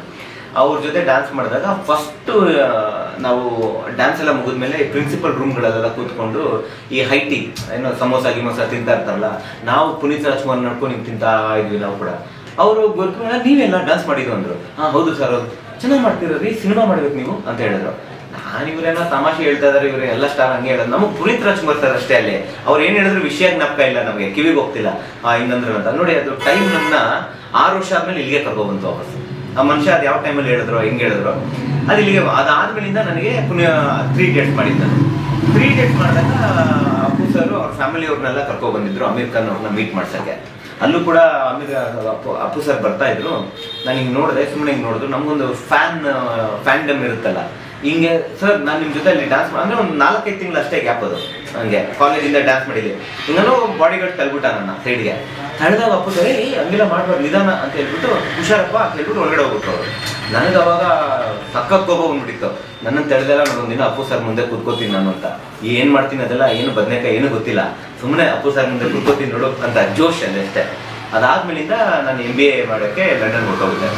ಲಂಡನ್ ಹೊರಟ್ಮೇಲೆ ಒಂದು 3-3.5 ವರ್ಷ ಒಂದು ಕಾರ್ಪೊರೇಟ್ ಕಂಪನಿ ವರ್ಕ್. ಬಟ್ ಅಲ್ಲಿ ವೀಸಾ ಸ್ಪಾನ್ಸರ್ ಇದೆ, ಬಟ್ ಅಲ್ಲಿರ್ಬೇಕಾ, ದುಡ್ಡು ಸಂಪಾದನೆ ಮಾಡ್ಬೇಕಾ, ಇಲ್ಲ ಏನೋ ಕಾಡಿಸ್ತಿದೆ, ಏನೋ ಕರೀತಿದೆ ನಮ್ಮ ದೇಶಕ್ಕೆ ಬರ್ಬೇಕಾ, ಇಲ್ಲ ಆ ದೇಶದಲ್ಲೇ ನಾನು ಏನಾದರೂ ಎಂಟರ್ಟೈನ್ಮೆಂಟ್ ರಿಲೇಟೆಡ್ ಮಾಡಬೇಕಾ, ನಾನು ಸಿಂಗಿಂಗೋ ಇಲ್ಲ ಡ್ಯಾನ್ಸಿಂಗೋ ಇಲ್ಲ ಸ್ಟಂಟ್ಸ್ ರಿಲೇಟೆಡ್ ಈ ಥರದ್ದು ಏನೋ ಮಾಡೋಣ, ನಾನೇ ಮಾಡಬೇಕು ಅಂತಲ್ಲ, ಸ್ಟಾರ್ಟ್ ಮಾಡೋಣ ಒಂದು ಕಂಪನಿ ಅಂತ ನನಗೆ ಐಡಿಯಾಸ್ ಇದ್ದಿದ್ದು. ಆವಾಗಲೇ ಹೇಳ್ದಂಗೆ ಆವಾಗ ನನಗನ್ಸಿದ್ದು ಸಿನಿಮಾ ಅಂದ್ರೆ ಏನು ಅಂತ ಒಂದು ಕಾಡಕ್ಕೆ ಸ್ಟಾರ್ಟ್ ಮಾಡ್ತೀವಿ. ನಾನು ಬರೀತಿದ್ದೆ 99ಇಂದನೇ ಕವಿತೆಗಳು, ಕವನಗಳೆಲ್ಲ ಸುಮಾರು ಬರೀತಿದ್ದೆ. ಈಗ ನಾನು ಡೈರೀಸ್ ಎಲ್ಲಿಟ್ಟಿದ್ದಾರೆ ನೋಡಿ, ಅಲ್ಲಿದ್ದಾವೆ. ಇಲ್ಲಿರೋ 2 ಡೈರಿ ಕೂಡ ನಾನು ಆ ಕಾಲದಲ್ಲಿ ಬರೆದಿರೋ ಅಂತ ಎಲ್ಲ ಅಮೇಚೂರಿಸ್ಟ್ ರೈಟಿಂಗ್ಸ್ಗಳೆಲ್ಲ ಅದೇನೋ ಹಂಗೆ ಇಟ್ಟಿದೀವಿ ನಾವು ಇವಾಗ ಅದನ್ನ. ಸೊ ಆವಾಗ ನನಗನ್ಸಿದ್ದು ಕಥೆಗಳು ಬರಬೇಕು ಅಂತ ಹೇಳ್ಬಿಟ್ಟು ಸಿನಿಮಾ ಅದರ ಡೈರೆಕ್ಷನ್ ಎಸ್ಪೆಷಲಿ ಅಂದ್ಕೊಂಡು ನಾನು ಲಂಡನ್ ಫಿಲ್ಮ್ ಅಕಾಡೆಮಿ ನಾನು ಜಾಯ್ನ್ ಆದೆ. ಲಂಡನ್ ಫಿಲ್ಮ್ ಅಕಾಡೆಮಿ ಜಾಯ್ನ್ ಆದ್ಮೇಲೆ ಒಂದು 6 ಮಂತ್ ಇಂಟೆನ್ಸಿವ್ ಕೋರ್ಸು. ಆಮೇಲೆ ಏನು ಮಾಡ್ಬೇಕು ಗೊತ್ತಿಲ್ಲ. ನಾವೇನು ನಮ್ಮ ಫ್ಯಾಮಿಲಿನಲ್ಲಿ ಯಾರು ದೂರಕ್ಕೂ ಒಂದು ಹಾಡು ಹಾಡ್ದವ್ರಲ್ಲ, ಒಂದು ಲೈನ್ ಬರೆದವರು ಅಲ್ಲ, ಎಲ್ಲರೂ ವೆಲ್ ಎಜುಕೇಟೆಡ್, ನಮ್ಮ ತಂದೆ ಕೊಟ್ಟಂತ ಆಸ್ತಿ ಅಂತ ಹೇಳೋದಲ್ಲ. ಬಟ್ ಯಾರು ಈ ಒಂದು ಎಕ್ಸ್ಟ್ರಾ ಕರಿಕ್ಯುಲರ್ ಆಕ್ಟಿವಿಟಿನಲ್ಲಿ ಯಾರಂದ್ರೆ ಯಾರು ಇಲ್ಲ, ಎಲ್ಲರೂ ಝೀರೋ. ನಮ್ಮ ಫ್ಯಾಮಿಲಿ, ನಮ್ಮ ಅಕ್ಕಂದಿರಲ್ಲಿ ಎಲ್ಲರೂ ಓದು ಕೆಲಸ ಮಾಡು ಪಾಪ ಎಲ್ಲರೂ. ಬಂದಿದ್ದ ಬಡತನ ಹಂಗಿತ್ತು ನಮ್ದಲ್ಲಿ. ಸೊ ಹಂಗಿದ್ದಾಗ ನಾನು ಫಸ್ಟ್ ಟೈಮ್ ನಮ್ಮ ಫ್ಯಾಮಿಲಿನಲ್ಲಿ ಡ್ಯಾನ್ಸ್ ಮಾಡಿದವನೇ ನಾನೇ ಫಸ್ಟ್, ಫ್ಯಾಮಿಲಿನಲ್ಲಿ ಕರಾಟೆನಲ್ಲಿ ಬ್ಲ್ಯಾಕ್ ಬೆಲ್ಟ್ ಮಾಡಿದವನೇ ನಾನೇ ಫಸ್ಟ್, ಆ ಥರ. ಸೊ ಹಿಂಗಿದ್ದಾಗ ಏನ್ ಮಾಡೋಣ ಗೊತ್ತಿಲ್ಲ. ಅವಾಗ ನಮ್ಮ ಒಬ್ರು ಲಂಡನ್ ಸ್ನೇಹಿತರು ಶಶಿಕಾಂತ್ ಅಂತ, ಅವರು ಇನ್ನೂ ನನಗೆ ಒಳ್ಳೆ ಸ್ನೇಹಿತರೆ, ಅವ್ರು ಸುಮ್ಮನೆ ಒಂದು ರೆಫರೆನ್ಸ್ ಕೊಟ್ಟರು. ನನಗೆ ಇದ್ದಿದ್ದು 3 ಜನ ಆಪ್ಷನ್, ಒಂದು ಗಿರೀಶ್ ಕಾಸರವಳ್ಳಿ, ನಾಗಭರಣ ಇಲ್ಲ ದೇಸಾಯಿ ಸರ್. ನಾನು ಸೆಲೆಕ್ಟ್ ಮಾಡಿದ್ರೆ ಡೈರೆಕ್ಟರ್ಸೇ ಆಗಿದ್ರು ಅವಾಗ. ನನಗೆ ಈ ಹೈ ಕಮರ್ಷಿಯಲ್ ಡೈರೆಕ್ಟರ್ಸ್ಗಳು ಯಾರಿದ್ರು ಮೂವಿ ಮಾಡೋದವರು, ಅವ್ರು ನನ್ಗೆ ಯಾಕೋ ಮನಸ್ಸಿಗೆ ಕನೆಕ್ಟ್ ಆಗ್ತಾ ಇರಲಿಲ್ಲ. ಯಾಕೆ ನಾನು ನೋಡ್ಕೊ ಬಂದಂಥ ಸಿನಿಮಾ ಎಲ್ಲ, ನಾನು ಇವಾಗ ಜನ್ಮದ ಜೋಡಿ ಇರಲಿ, ನಾಗಭರಣ ಅವ್ರ ಸಿನಿಮಾಗಳಿರಲಿ, ಇಲ್ಲ ಗಿರೀಶ್ ಕಾಸರವಳ್ಳಿ ಅವ್ರ ಸಿನಿಮಾಗಳಿರಲಿ, ಇದನ್ನೆಲ್ಲ ನಾನು ನೋಡ್ಕೊ ಬಂದೆ. ಮತ್ತೆ ದೇಸಾಯಿ ಸರ್ ಅವಾಗಿಂದನೇ ಹ್ಯೂಜ್ ಫ್ಯಾನ್ ನಾವು. ಬಟ್ ದೇಸಾಯಿ ಸರ್ ಅಂದ್ರೆ ಇಷ್ಟು ಪವರ್ ಅಂತ ನಮ್ಗೆ ಗೊತ್ತಿರಲಿಲ್ಲ ಅವಾಗ. ಓಕೆ, ಅವ್ರ ಲೈನ್ ಅಪ್ ನೋಡಿದ್ರೆ ನೀವು 90s ಎಲ್ಲ ಲೈನ್ ಅಪ್ ನೋಡ್ಬಿಟ್ರೆ ಅವ್ರಿಗಿಂತ ಡಾಮಿನೇಟ್ ಮಾಡಿದಂತ ಇವರೇ ಇಲ್ಲ. ಇವಾಗ ಸುದೀಪ್ ಸರ್ನ ನೀವು ಅಬ್ಸರ್ವ್ ಮಾಡಿ, is A very very intelligent actor. ಅವ್ರು ಎಲ್ಲಾ ಡೈರೆಕ್ಟರ್ಗಳನ್ನ ಬಿಟ್ಟು ದೇಸಾಯಿ ಸರ್ ಹತ್ರ ಡೆಬ್ಯೂ ಮಾಡಿಸ್ಕೋಬೇಕಂದ್ರೆ, ದೇಸಾಯಿ ಸರ್ ಹತ್ರ ಏನೋ ಇತ್ತು ಅವಾಗ, ಸ್ಪರ್ಶ ಆಗ್ಬೇಕು ಅಂದ್ರೆ ಅವ್ರ ಏನೋ ಪವರ್ ಇತ್ತು. ಇದನ್ನ Sudeep sir weekend with Ramesh ಎಲ್ಲ ಹೇಳಿದ್ದಾರೆ ಅದ್ರ ಬಗ್ಗೆ. ಸೊ ಹಿಂಗಿದ್ದಾಗ ನಾನು ಕಾಸರವಳ್ಳಿ ಅವರು ಕುರ್ಮಾವತಾರನ ಏನೋ ಮಾಡಿದ್ರು, ಕನಸಂಬ ಕುದ್ರೆ ಕುರ್ಮಾವತಾರ 2012 ನ್ಯಾಷನಲ್ ಅವಾರ್ಡ್ ಬಂದ್ಬಿಟ್ಟಿದೆ ಅವ್ರಿಗೆ. ಇನ್ನು ಅವ್ರು ಸಿನಿಮಾ ಮಾಡಲ್ಲ ಅಂತ ನಮ್ಗೆ ಗೊತ್ತಾಗೋಯ್ತು. ಇನ್ನೊಂದು 5-6 ವರ್ಷ ಆದ್ರೂ ದೇಸಾಯಿ ಅವರು ಕಾಸರವಳ್ಳಿ ಸರ್ ಮಾಡಲ್ಲ. ನಾಗಭರಣ ಸರ್ ಬಂದ್ಬಿಟ್ಟು ಅಲ್ಲಮ್ಮ ಪ್ರಭು ಅಂತ ಅನೌನ್ಸ್ ಮಾಡಿದ್ರು ನಮ್ಮ ಧನು ಜೊತೆ. ಆದ್ರೆ ಯಾವಾಗ ಮಾಡ್ತಾರೆ ಗೊತ್ತಿಲ್ಲ ನನಗೆ. ಇನ್ನು ಮಿಕ್ಕಿರೋದು ದೇಸಾಯಿ ಸರ್ ಅವ್ರಿಗೆ. ಸರಿ, ಅವ್ರ ನಂಬರ್ ಸಿಕ್ತು. ನಾನು ಇವಾಗ ಆಕ್ಚುಲಿ ಹೆದರ್ತೀವಿ, ಡೈರೆಕ್ಟ್ ಮಾಡ್ಬೇಕಾ, ಮ್ಯಾನೇಜರ್ ನಂಬರ್ ಕೇಳ್ತೀವಿ. ನಾನು ಹಂಗೆಲ್ಲ ಏನಿಲ್ಲ, ಡೈರೆಕ್ಟ್ ಆಗಿ ದೇಸಾಯಿ ಸರ್ ಕಾಲ್ ಮಾಡ್ಬಿಟ್ಟು, ಸರ್ ನಾನು ನಿಮಗೆ ಲಂಡನ್ನಿಂದ ಬಂದ್ಬಿಟ್ಟಿದ್ದೀನಿ, ನಾನು ನಿಮ್ಮ ಜೊತೆ ಕೆಲಸ ಮಾಡಬೇಕು ಅಂದ್ರೆ. ಯಾರು? ಹೌದಾ, ಮಾಡ್ತೀನಿ ಬಿಟ್ಟು ಇಟ್ಬಿಟ್ರು. ಅಷ್ಟೇ ಬಿಡಿ, ಎಲ್ಲರೂ 1-2 ಅವರ್ ಮಾಡಿದ್ರು. ಇವಾಗ ಹೇಳಿ ಅಂದರು. ಅವರೆಲ್ಲ 2 ಸತಿ ರಿಪೀಟ್ ಮಾಡ್ತಾರೆ ವರ್ಡ್ಗಳನ್ನ. ಸರಿ, ಹಿಂಗೆ ಮಾಡ್ಬೇಕು, ಸರಿ ಬನ್ನಿ ಅಂತ ಹೇಳಿದ್ರು. ಮಂಗಳವಾರ ಹೋದೆ, ಕೂತ್ಕೊಂಡೆ, ಎಲ್ಲ ಮಾತಾಡಿದ್ರು ಸರ್. ಅವ್ರು ಇಷ್ಟೇ ಅಲ್ವಾ ಇರೋದು, ಇಷ್ಟಿದ್ದಾರೆ, ಕಮ್ಮಿಗಿದ್ದಾರೆ. ಮಾತಾಡ್ಬಿಟ್ಟು, ಯಾಕ್ರಿ ಬರ್ತೀರಾ ನೀವೆಲ್ಲ ಇಂಡಸ್ಟ್ರಿಗೆ, ಬರ್ಬೇಡಿ, ನೀವು ಒಳ್ಳೆ ಫ್ಯಾಮಿಲಿಯಿಂದ ಬಂದಿದ್ದೀರಾ, 4 ಡಿಗ್ರಿ ಬೇಡಪ್ಪ, ಸರಿಯಾಗಲ್ಲ ನಿಮ್ಗೆಲ್ಲ ಇಂಡಸ್ಟ್ರಿ, ಹೋಗಿ ಬೇರೆ ಕೆಲಸ ಮಾಡ್ಕೊ, ಹೋಗಿ ಅಂತ ಕರೆದು. ನಾನು ಇದೇನು ಕರೆದ್ಬಿಟ್ಟು ಹಿಂಗೆ ಬೈತಾ ಇದಾರಲ್ಲ, ಎಲ್ಲ ಕತೆ ಕೇಳಿಸ್ಕೊಬಿಟ್ಟು, ಒಳ್ಳೆ ಫ್ಯಾಮಿಲಿಯಿಂದ ಒಳ್ಳೆ ಇದ್ದೀರಾ ನೀವು, ಬೇಡ ಹೋಗಿ ಅಂತ ಕಳಿಸ್ಬಿಟ್ರು. ಹಿಂಗೆ ಡೋರ್ ಎದ್ಬಿಟ್ಟು ಹಿಂಗೆ ಹೋಗ್ಬೇಕಾದ್ರೆ ಅವರು, ಇಲ್ಲಿ ಇದು ನೀವು ಪುಸ್ತಕ ಓದ್ತೀರಾ ಅಂದರು. ಇಲ್ಲ ಸರ್, ಯಾವ ಪುಸ್ತಕ ಎಲ್ಲ ಓದಲ್ಲ ಅಂದರೆ. ಸರಿ, ನಾನು ಕೆಲಸ ಕೊಡಲಿ ಅಂದರೆ ಯಾವ ಡೈರೆಕ್ಟರ್ ಹತ್ರ ಹೋಗ್ತೀರಾ ನೀವು ಅಂದರು. ಅದಕ್ಕೆ ನೀವೇ ಕೆಲಸ ಕೊಡಲಿಲ್ಲ, ಇನ್ಯಾರು ಸರ್ ಕೊಡ್ತಾರೆ, ನಿಮ್ಮಂಥ ಡೈರೆಕ್ಟರ್ ಕೊಡಲಿಲ್ಲ, ಬೇರೆಯವ್ರು ಹೇಳ್ಕೊಡ್ತಾರೆ, ನನ್ನ ಪ್ರೊಡಕ್ಷನ್ ನಾನೇ ಮಾಡ್ಕೋತೀನಿ, ನಾನು ಯಾರ ಹತ್ರನೂ ಹೋಗಲ್ಲ ಅಂದೆ ನಾನು. ಆಯ್ತು, ಹೋಗಿ ಅಂದರು. ಅಷ್ಟೇ, ಮುಗಿದು ಕ್ಲೋಸ್ ಅಂದ್ಕೊಂಡು ಏನೋ ಮಾಡಬೇಕು, ಹುಡುಕ್ಬೇಕು ಅಂತ ಬಂದೆ. ಗುರುವಾರ ಕಾಲ್ ಮಾಡಿದ್ರು 2 ದಿನ ಅಂದಮೇಲೆ. ಅದೇನೋ ಡೈಲಾಗ್ ಎಲ್ಲ ಹೊಡೆದ್ಬಿಟ್ಟು ಹೋಗ್ಬಿಟ್ರಿ, ಬನ್ನಿ ನಾಳೆಯಿಂದ ಜಾಯ್ನ್ ಆಗಿದೆ, ಏನು ಕಲ್ತ್ಕೊಳ್ಳಿ. ಹಂಗೆ ಅವ್ರು ನನಗೆ ಕೆಲಸ ಕೊಟ್ಟರು. ಯಾವ ಸಿನಿಮಾ? ಅವರು ರೇ ಅಂತ ಮಾಡಿದ್ರು. ಫಸ್ಟ್ ತಂದನ ಅಂತ ಹೆಸರಿತ್ತು. ಅದು ಒಂದು 11 ತಿಂಗಳಲ್ಲಿ 1-2 ದಿನ 4 ದಿನ ಶೂಟಿಂಗ್ ಆದ್ಮೇಲೆ ನಿಂತೋಗ್ಬಿಡ್ತದು. ಆಮೇಲಿಂದ ಅಲ್ಲಿ ನೋಡ್ಬಿಟ್ಟೆ, ಅಪ್ಪ ಅವ್ರು ಕಷ್ಟಪಟ್ಟಂಥದ್ದು ಮಾತ್ರ, ಅಂತ ಲೆಜೆಂಡರಿ ಡೈರೆಕ್ಟರ್ ಕೂಡ ಒಂದು ಪ್ರೊಡಕ್ಷನ್ಗೆ ಎಷ್ಟು ಕಷ್ಟಪಟ್ಟರು. ಅವ್ರು 11 ತಿಂಗಳು ಅವರಿಂದ ಕ್ರಿಯೇಟಿವಿಟಿ ಏನು ಕಲಿಯಲಿಲ್ಲ ಸರ್, ನಾನು ಏನು ಕಲಿಯಲಿಲ್ಲ, ಅದ್ರ ಅವಕಾಶ ಸಿಗ್ಲಿಲ್ಲ ನನಗೆ. ಇವಾಗ ನಾವೆಲ್ಲ ಏನಾಗಿದೆ, ಡೈರೆಕ್ಟರ್ಸ್ಗಳು ನೋಡಿ, ನಮ್ಮ ತಂಡ ನೋಡಿದ್ರಿ, ವೆಲ್ಕಮ್, ಬನ್ನಿ ಕೂತ್ಕೊಳ್ಳಿ ಅಂತ ಹೇಳ್ತೀವಿ. ಅಲ್ಲೆಲ್ಲ ಸೀನಿಯರ್ ಡೈರೆಕ್ಟರ್ಸ್ ತುಂಬ ಸ್ಟ್ರಿಕ್ಟ್ ಇದ್ದಾರೆ. ಸರ್ ಕ್ಯಾಬಿನ್ ಹಿಂಗಿತ್ತು ಅಂದ್ರೆ ನಮ್ಮ ಕ್ಯಾಬಿನ್ ಪಕ್ಕದಲ್ಲಿತ್ತು, ನಮ್ಮ ಆಫೀಸ್ ತರನೇ. ಅವ್ರ ಕ್ಯಾಬಿನ್ಗೆ ಹೋಗೋಕೆ 2 ತಿಂಗಳಾಯ್ತು ನನಗೆ. ಅವ್ರ ಕ್ಯಾಬಿನ್ ಫಸ್ಟ್ ಟೈಮ್ ಬಾ ಅಂತ ಕರೆಯೋಕೆ 2 ತಿಂಗಳಾಯ್ತು ನನಗೆ. ಆಮೇಲೆ ಸ್ಲೋಲಿ ನಾನು ಅರ್ಥ ಮಾಡ್ಕೊಂಡು, ಇವರೊಬ್ರು ವಿದ್ಯಾವಂತರು, MBA ಮಾಡಿದ್ದಾರೆ, ನಂಬೋದು, ಹಣಕಾಸಿನ ವಿಚಾರ ಎಲ್ಲ ಇವ್ರನ್ನ ಕೊಡ್ಬೋದು ಅಂದ್ಬಿಟ್ಟು ಇನ್ಚಾರ್ಜ್ ಕೊಡೋಕೆ ಸ್ಟಾರ್ಟ್ ಮಾಡಿದ್ರು. ಆಫೀಸ್ ಕೀ ಕೊಟ್ಟರು, ಡ್ರಾಯರ್ ಕೀ ಕೊಟ್ಟರು, ಕಾರ್ ಕೀ ಕೊಟ್ಟರು. ಅವ್ರನ್ನ ಯಾವುದೇ ಪ್ರೊಡಕ್ಷನ್ ಮೀಟಿಂಗ್ ಇದ್ರು ನನ್ನೇ ಕರ್ಕೊಂಡು ಹೋಗ್ತಾ ಇದ್ರು. ಹಂಗೆ ಹತ್ರ ಆಗ್ತಾ ಬಂದರು ದೇಸಾಯಿ ಸರ್ ಪಾಪ. ಸೊ ಹಂಗ್ ಬರ್ತಾ ಇದ್ದಂಗೆ ರೇ ಅಂತ ಆಮೇಲೆ ನಿಂತೋಯ್ತು. ಆಮೇಲೆ ಅವರೇ ಹೇಳಿದ್ರು ಇಲ್ಲಪ್ಪ ಕಷ್ಟ ಆಗ್ತಿದೆ, 11 ತಿಂಗಳು ಎಲ್ಲರೂ ಅಸೋಸಿಯೇಟು ಬಿಟ್ಟು ಹೊಟ್ಟೋದ್ರು ಅವ್ರನ್ನ ಆ ಟೈಮಲ್ಲಿ. ಸರಿ ಪಾಪ ಹಿಂಗಾಗ್ಬಿಡ್ತಲ್ಲ ಸಿನಿಮಾ ಅಂದ್ರೆ ಹಿಂಗ ಅಂತ ನಾನು ಯೋಚನೆ ಮಾಡ್ತಿದ್ದಾಗ, ಇಲ್ಲಪ್ಪ ನಾನು ವೈಟ್ ಫೀಲ್ಡ್ ಇಂದ ಹೋಗ್ತಿದ್ದೆ ಬೈಕಲ್ಲಿ ಕತ್ರಗುಪ್ಪೆವರೆಗೂ, ಉಪೇಂದ್ರ ಅವ್ರ ಮನೆ ಹಿಂದೆ ಇದ್ದಿದ್ದು ಅವ್ರ ಆಫೀಸು. ಸರಿ ಬಿಟ್ಟಾಕ್ ಅಂತ ಹೇಳ್ಬಿಟ್ಟು ದೇಸಾಯಿ ಸರ್ ಅಂದ್ರೆ ನೀವು ಬೇರೆ ಕೆಲಸ ಮಾಡ್ಕೊಳ್ಳಿ ಹೋಗಿ ಅಂತಾರೆ. ಅವಾಗ ಹೊರಗಡೆ ಬಂದು 2014 ನಾನು ಹೊನ್ನುಡಿ ಪ್ರೊಡಕ್ಷನ್ ಸ್ಟಾರ್ಟ್ ಮಾಡಿದ್ದೆ. ಸೊ ಅವಾಗ ನನಗೆ ಏನ್ ಮಾಡ್ಬೇಕು ಮತ್ತೆ ಗೊತ್ತಿಲ್ಲ, ಬಿಕಾಸ್ ಮತ್ತೆ ಬ್ಯಾಕ್ ಟು ಝೀರೋ. ಕೆಲಸ ಏನೇನೋ ಮಾಡ್ತಾ ಇದ್ದೀನಿ, ಆದಾಯ ಇಲ್ಲ. ಆದ್ರೆ ನೀವು ಲಂಡನ್ ಅಲ್ಲಿ ಒಳ್ಳೆ ಕೈ ತುಂಬಾ ಸಂಬಳ ಬಂದಿದೆ, ಇಲ್ಲಿ ಹೇಗೆ ಮ್ಯಾನೇಜ್ ಮಾಡ್ತಿದ್ರೆ ಅಂದ್ರೆ ಫ್ಯಾಮಿಲಿ ದುಡ್ಡಿತ್ತ? ಇಲ್ಲ ಸರ್, ಇವತ್ತವರೆಗೂ ನನ್ನ ಅಚೀವ್ಮೆಂಟ್ ಏನಂದ್ರೆ, ಅದೇ ಗೌಡ್ರ ಭಾಷೆಯಲ್ಲಿ ಒಂದು ಮಾತು ಹೇಳ್ತಾರೆ, ಕೈ ಹಿಂಗಿರ್ಬೇಕು ಹಿಂಗಾಗ್ಬಾರ್ದು ಅಂತ, ಕ್ವಾ ಅಂತಿರ್ಬೇಕು ತಾ ಅಂತಿರ್ಬಾರ್ದು ಅಂತ ಹೇಳ್ತಾರೆ. ಸೊ ಕೈ ಹಿಂಗಿದೆಯೋ ಹೊರತು ಹಿಂಗೆಂತೂ ದೇವ್ರು ಮಾಡಿಲ್ಲ ಸರ್, ಅದೊಂದು ಮ್ಯಾಜಿಕ್. ಏನ್ ನಾವೇನು ಕೊಟ್ಯಾಧೀಶರೆಲ್ಲ ಏನಿಲ್ಲ. ನಮ್ಮ ತಂದೆ ಹತ್ರ ಇವತ್ತವರೆಗೂ ನಾವು ದುಡ್ಡು ಕೇಳಿಲ್ಲ. ಹೆಂಗ್ ಮ್ಯಾನೇಜ್ ಆಗ್ತಿದೆ ನಮಗೂ ಗೊತ್ತಿಲ್ಲ, ಬಟ್ ಆಗ್ತಿದೆ. ಅದು ಒಳ್ಳೆ ಇಂಟೆನ್ಷನ್ ಇರಬೇಕು ಅಂತ ಹೇಳ್ತಾರೆ, ಒಳ್ಳೆ ಇಂಟೆಂಟ್ ಇರಬೇಕು, ಮನ್ಸು ಚೆನ್ನಾಗಿ. ನಾನು ಯಾವತ್ತಿದ್ರೂ ಒಬ್ಬರನ್ನ ಕಿತ್ಕೊಂಡು ಮಾಡ್ಬೇಕು ಅಂತಿಲ್ಲ, ನಮ್ಗೆ ಇರೋದ್ರಲ್ಲಿ ಏನ್ ಚೆನ್ನಾಗಿ ಮಾಡ್ಬೇಕು ಅಂತ ಯೋಚನೆ ಮಾಡಂತ ವ್ಯಕ್ತಿ. ಸೊ ಅಂಡ್ ಬರೀ ಎಲ್ಲರೂ ಹೇಳ್ತಾರೆ ಹೊಸ ಪ್ರತಿಭೆಗೆ ಚಾನ್ಸ್ ಕೊಡ್ತೀನಿ, ಚಾನ್ಸ್. ಅದು ಕರೆಕ್ಟ್. ಎರಡನೇದು ದೊಡ್ಡ ಸ್ಟಾರ್ಗಳನ್ನ ಅಫೋರ್ಡ್ ಮಾಡೋ ದುಡ್ಡು ಇರ್ಲಿಲ್ಲ ನನ್ನ ಹತ್ರ. ದೊಡ್ಡ ಟೆಕ್ನಿಷಿಯನ್ಸ್ ನ ಅಫೋರ್ಡ್ ಮಾಡೋ ದುಡ್ಡು ಇರ್ಲಿಲ್ಲ. ಅವಾಗ ಆ ದುಡ್ಡನ್ನ ನಾವು ಸಿನಿಮಾಗೆ ಹಾಕೋಣ, ಆದಷ್ಟು ದುಡ್ಡನ್ನ ಪಾಪ ಟೆಕ್ನಿಷಿಯನ್ಸ್ ಕೊಡೋಣ. ಬಟ್ ಇವತ್ತವರೆಗೂ ಯಾರ ಕೈಲೂ ಫ್ರೀಯಾಗಿ ಕೆಲಸ ಮಾಡಿಸಿಲ್ಲ. 10 ರೂಪಾಯಿ ಜಾಗದಲ್ಲಿ 5 ರೂಪಾಯಿ ಕೊಟ್ರು ನಿಯತ್ತ ಕೊಟ್ಟಿದ್ದೀವಿ. ನಮ್ಮ ಪ್ರೊಡಕ್ಷನ್ದು ಹೆಮ್ಮೆ ಅದೊಂದೇ. ಮೊನ್ನೆ ನಮ್ದು ಆಡಿಯೋ ಲಾಂಚ್ ಇದ್ದಾಗಲ್ಲ, ಇದು ಟ್ರೈಲರ್ ಲಾಂಚ್ ಇದ್ದಾಗ ರವಿ ಭಟ್ ಸರ್ ಅವನು ಆರ್ಟಿಸ್ಟ್ ಅತ್ಯುನ್ನತ ನಟರು, ಅವರು ನಮ್ಮ ಕಾಜಲ್ ಅವರ ತಂದೆ ಪಾತ್ರ ಮಾಡಿದ್ದಾರೆ. ಅವ್ರ ಪಾಪ ಮೈಕಲ್ಲ ಹೇಳ್ಬಿಟ್ರು ಮುರಳಿ ಅವ್ರ ಮುಂದೆ, ಏನಂದ್ರೆ ಇಷ್ಟು ವರ್ಷ ನಾನು ಇಷ್ಟು ಅನುಭವಗಳಿದೆ, 100 ಸಿನಿಮಾಗಳು ಮಾಡಿದ್ದೀನಿ, ನಾವು ಪೇಮೆಂಟ್ ಕೇಳಿದ್ಮೇಲೆ ಕ್ಲಿಯರ್ ಮಾಡ್ತಾ ಇದ್ರು. ನನ್ನ ಪೇಮೆಂಟ್ ಕೊಡೋಕೆ ಯಾವತ್ತಿತ್ತು ಅದು 1 ವಾರ ಮುಂಚೆನೇ ಪೇಮೆಂಟ್ ನ ಕ್ಲಿಯರ್ ಮಾಡಿದಂತ ಏಕೈಕ ಪ್ರೊಡ್ಯೂಸರ್ ಮಹೇಶ್ ಗೌಡ್ರು ಅಂತ. ಸೊ ಆ ಒಂದು ಹೆಗ್ಗಳಿಕೆ ನಮ್ಮಲ್ಲಿದೆ. ನನಗೇನಂದ್ರೆ ಯಾರು ನಮ್ಮ ಮೇಲೆ ಪ್ರಶ್ನೆ ಮಾಡಬಾರ್ದು ಅಷ್ಟೇ. ನಾನೇನ್ ಪ್ರಾಮಿಸ್ ಮಾಡಿದ್ದೀನಿ ನನಗೆ ಆ ಪ್ರಿನ್ಸಿಪಲ್ ಇಂದ ಸಿನಿಮಾ ಮಾಡಿದ್ವಿ ನಾವು. ಇವತ್ತವರೆಗೂ ಆ ಹಠದಲ್ಲಿ ನಾವು ಆ ಪ್ರಿನ್ಸಿಪಲ್ ನ ಉಳಿಸ್ಕೊಂಡ್ ಬಂದಿದೀವಿ ನಾವು. ಅದರಿಂದ ಎಲ್ಲರೂ ನಮ್ಮ ಜೊತೆ ಕೆಲಸ ಮಾಡಕ್ ಖುಷಿ ಪಡ್ತಾರೆ. ಆ ಮನುಷ್ಯ ಹೇಳ್ದಂಗೆ ಅಟ್ಲೀಸ್ಟ್ ಮಾಡ್ತಾರೆ, ಮತ್ತೆ ಬಿಟ್ಕೊಡಲ್ಲ, ಟೀಮ್ ಯಾವತ್ತೂ ಬಿಟ್ಕೊಡಿಲ್ಲ, ಈ ತರ ಮಾಡ್ಕೊಂಡು ಬರ್ತಾರೆ. ಸೊ ದೇಸಾಯಿ ಸರ್ ಕತೆ ನಮ್ಗೆ ಅಲ್ಲಿಗೆ ಆ ಚಾಪ್ಟರ್ ಕ್ಲೋಸ್ ಆಯ್ತು. ನನಗೆ ನೀನ್ ಏನ್ ಮಾಡೋಣ, ಬ್ಯಾಕ್ ಟು ಝೀರೋ ಹಿಂಗ್ ಮಾಡಕ್ಕಾಗುತ್ತೆ. ಅವಾಗ ನಾನು ನಿಮ್ಗೆ ಹೇಳ್ದಂಗೆ ಯಾರೋ ಕ್ಯಾಮ್ರಾ ಇದೆ, ಯಾರೋ ಸಿನಿಮಾಟೋಗ್ರಾಫರ್ ಇದ್ದಾರೆ, ಅವ್ರೇನು ದೊಡ್ಡ ಸಿನಿಮಾಟೋಗ್ರಾಫರ್ ಎಲ್ಲ ಗೊತ್ತಿಲ್ಲ, ನೀನ್ ಬಾ ನಾನು ಹೇಳ್ತೀನಿ ಹತ್ರ ಕ್ಯಾಮ್ರಾ ಇಡಿ ಅಂತ ನಾವು ಸ್ಟಾರ್ಟ್ ಮಾಡಿದ್ವಿ. ಸೊ ಚಿಕ್ಕ ಶಾರ್ಟ್ ಫಿಲ್ಮ್ಸ್ಗಳು ಸ್ಟಾರ್ಟ್ ಮಾಡಿದ್ವಿ, ಮಾಡ್ತಾ ಹೋಗ್ತಾ ಇದ್ವಿ. 2016 ನನಗೆ ಸಿನಿಮಾ ಮಾಡ್ಬೇಕು ಅನ್ಸುತ್ತೆ. ಅವಾಗ ನಾನು ಕಷ್ಟಪಟ್ಟಿದ್ದೀನಿ ಕೇಳಲೇಬೇಡಿ. ಎಂತೆಂಥ ಪ್ರೊಡ್ಯೂಸರ್ಸ್ ಹತ್ರ ಹೋಗಿದ್ದೀನಿ ಸರ್, ದೊಡ್ಡ ಪ್ರೊಡ್ಯೂಸರ್ಸ್ ಹತ್ರ ಹೋಗಿದ್ದೀನಿ ನಾನು. ಒಬ್ರು ಕೂಡ ಫಸ್ಟ್ ಕತೆ ಏನು ಅಂತ ಕೇಳಲಿಲ್ಲ, ಹೀರೋ ಯಾರು ಅಂತ ಕೇಳ್ತಿದ್ರು. ನಮ್ಗೆ ತಪ್ಪೇನಿಲ್ಲ ಅವ್ರ ಪ್ರಕಾರ, ಬಟ್ ಹೆಂಗೆ ಇದು ಹಿಂಗ ಅಂತ ಅನ್ಸ್ತಿತ್ತು. ಆಮೇಲೆ ಇದೇನು ಬೇಡ ಅಂತ ಹೇಳಿ ವಾಪಸ್ ನನ್ನ ಸ್ನೇಹಿತರು ಲಂಡನಲ್ಲಿ ಯಾರಿದ್ರು, ವಿವೇಕ್ ಕೊಡಪ್ಪ ನನ್ನ ಆತ್ಮೀಯ, ಅವ್ರು ಕಾಲ್ ಮಾಡಿದ್ರು. ಇನ್ಫ್ಯಾಕ್ಟ್ ಅವನೇ ವಿವೇಕೇ ಹೇಳಿದ್ ನನಗೆ, ನೀನು ಸಾಕಲ್ಲಿ ಇದು ಮಾಡಿದ್ದು, ನೀನು ಬಾ ಫಸ್ಟ್ ನಾವೇನೋ ಮಾಡೋಣ. ಅವ್ರಿಗೆ ಏನಾದರೂ ಒಂದು ಕನ್ನಡಕ್ಕೆ ಮಾಡಬೇಕು ಅಂತ ಆಸೆ ಅವರು. ಸರಿ ವಾಪಸ್ 2016 ವೀಸಾ ಅಪ್ಲೈ ಮಾಡಿ 2016 ಡಿಸೆಂಬರ್ ಲಂಡನ್ಗೆ ಹೋದೆ. 2 ತಿಂಗಳು ಅಲ್ಲಿ ನಾವು ಬಿಸ್ನೆಸ್ ಪಿಚ್ ಮಾಡಿ, PPTಗಳು ಮಾಡಿ, ಎಲ್ಲ ಕನ್ನಡಿಗರು ನಾನ್ ಕನ್ನಡಿಗರು ಎಲ್ಲರಿಗೂ what is the power of language ಅಂತ ಅವ್ರಿಗೆ ಟೀಚ್ ಮಾಡಿ ನಾವು ನಮ್ಮ ಮಹಿರಾ ಸಿನಿಮಾನ ಪಿಚ್ ಮಾಡಿದ್ವಿ. ಮಹಿರಾ ಕೂಡ ಫಸ್ಟ್ ಕತೆ ಅಲ್ಲ, ಸ್ತ್ರೀ ಅಂತ ನಮ್ದು ಫಸ್ಟ್ ಕತೆ ಇದ್ದು. ನನಗೆ ರಾಧಿಕಾ ಪಂಡಿತ್ ಅವರು ಅದಕ್ಕೆ ಆಕ್ಟ್ ಮಾಡಬೇಕು ಅಂತ ಆಸೆ. ಅವ್ರು ಬಿಟ್ರೆ ಆ ಟೈಮಲ್ಲಿ ಪೊಟೆನ್ಷಿಯಲ್ ಹೀರೋಯಿನ್ ನಮ್ಮ ಕನ್ನಡ ಇಂಡಸ್ಟ್ರಿ ನನ್ನ ಪ್ರಕಾರ, ಅಂದ್ರೆ ಒಂದು ಕತೆಗೆ ಅವರೇ ಬೇಕು ಅಂತ ಇರುತ್ತಲ್ಲ, ನನಗೆ ಅವ್ರು ತುಂಬಾ ಇಷ್ಟ ಇದ್ರು. ಆದ್ರೆ ಅವರು ಅವಾಗ ಮ್ಯಾರೇಜ್ ಇದು ಸೀಕ್ವೆನ್ಸ್ ಬಂತು.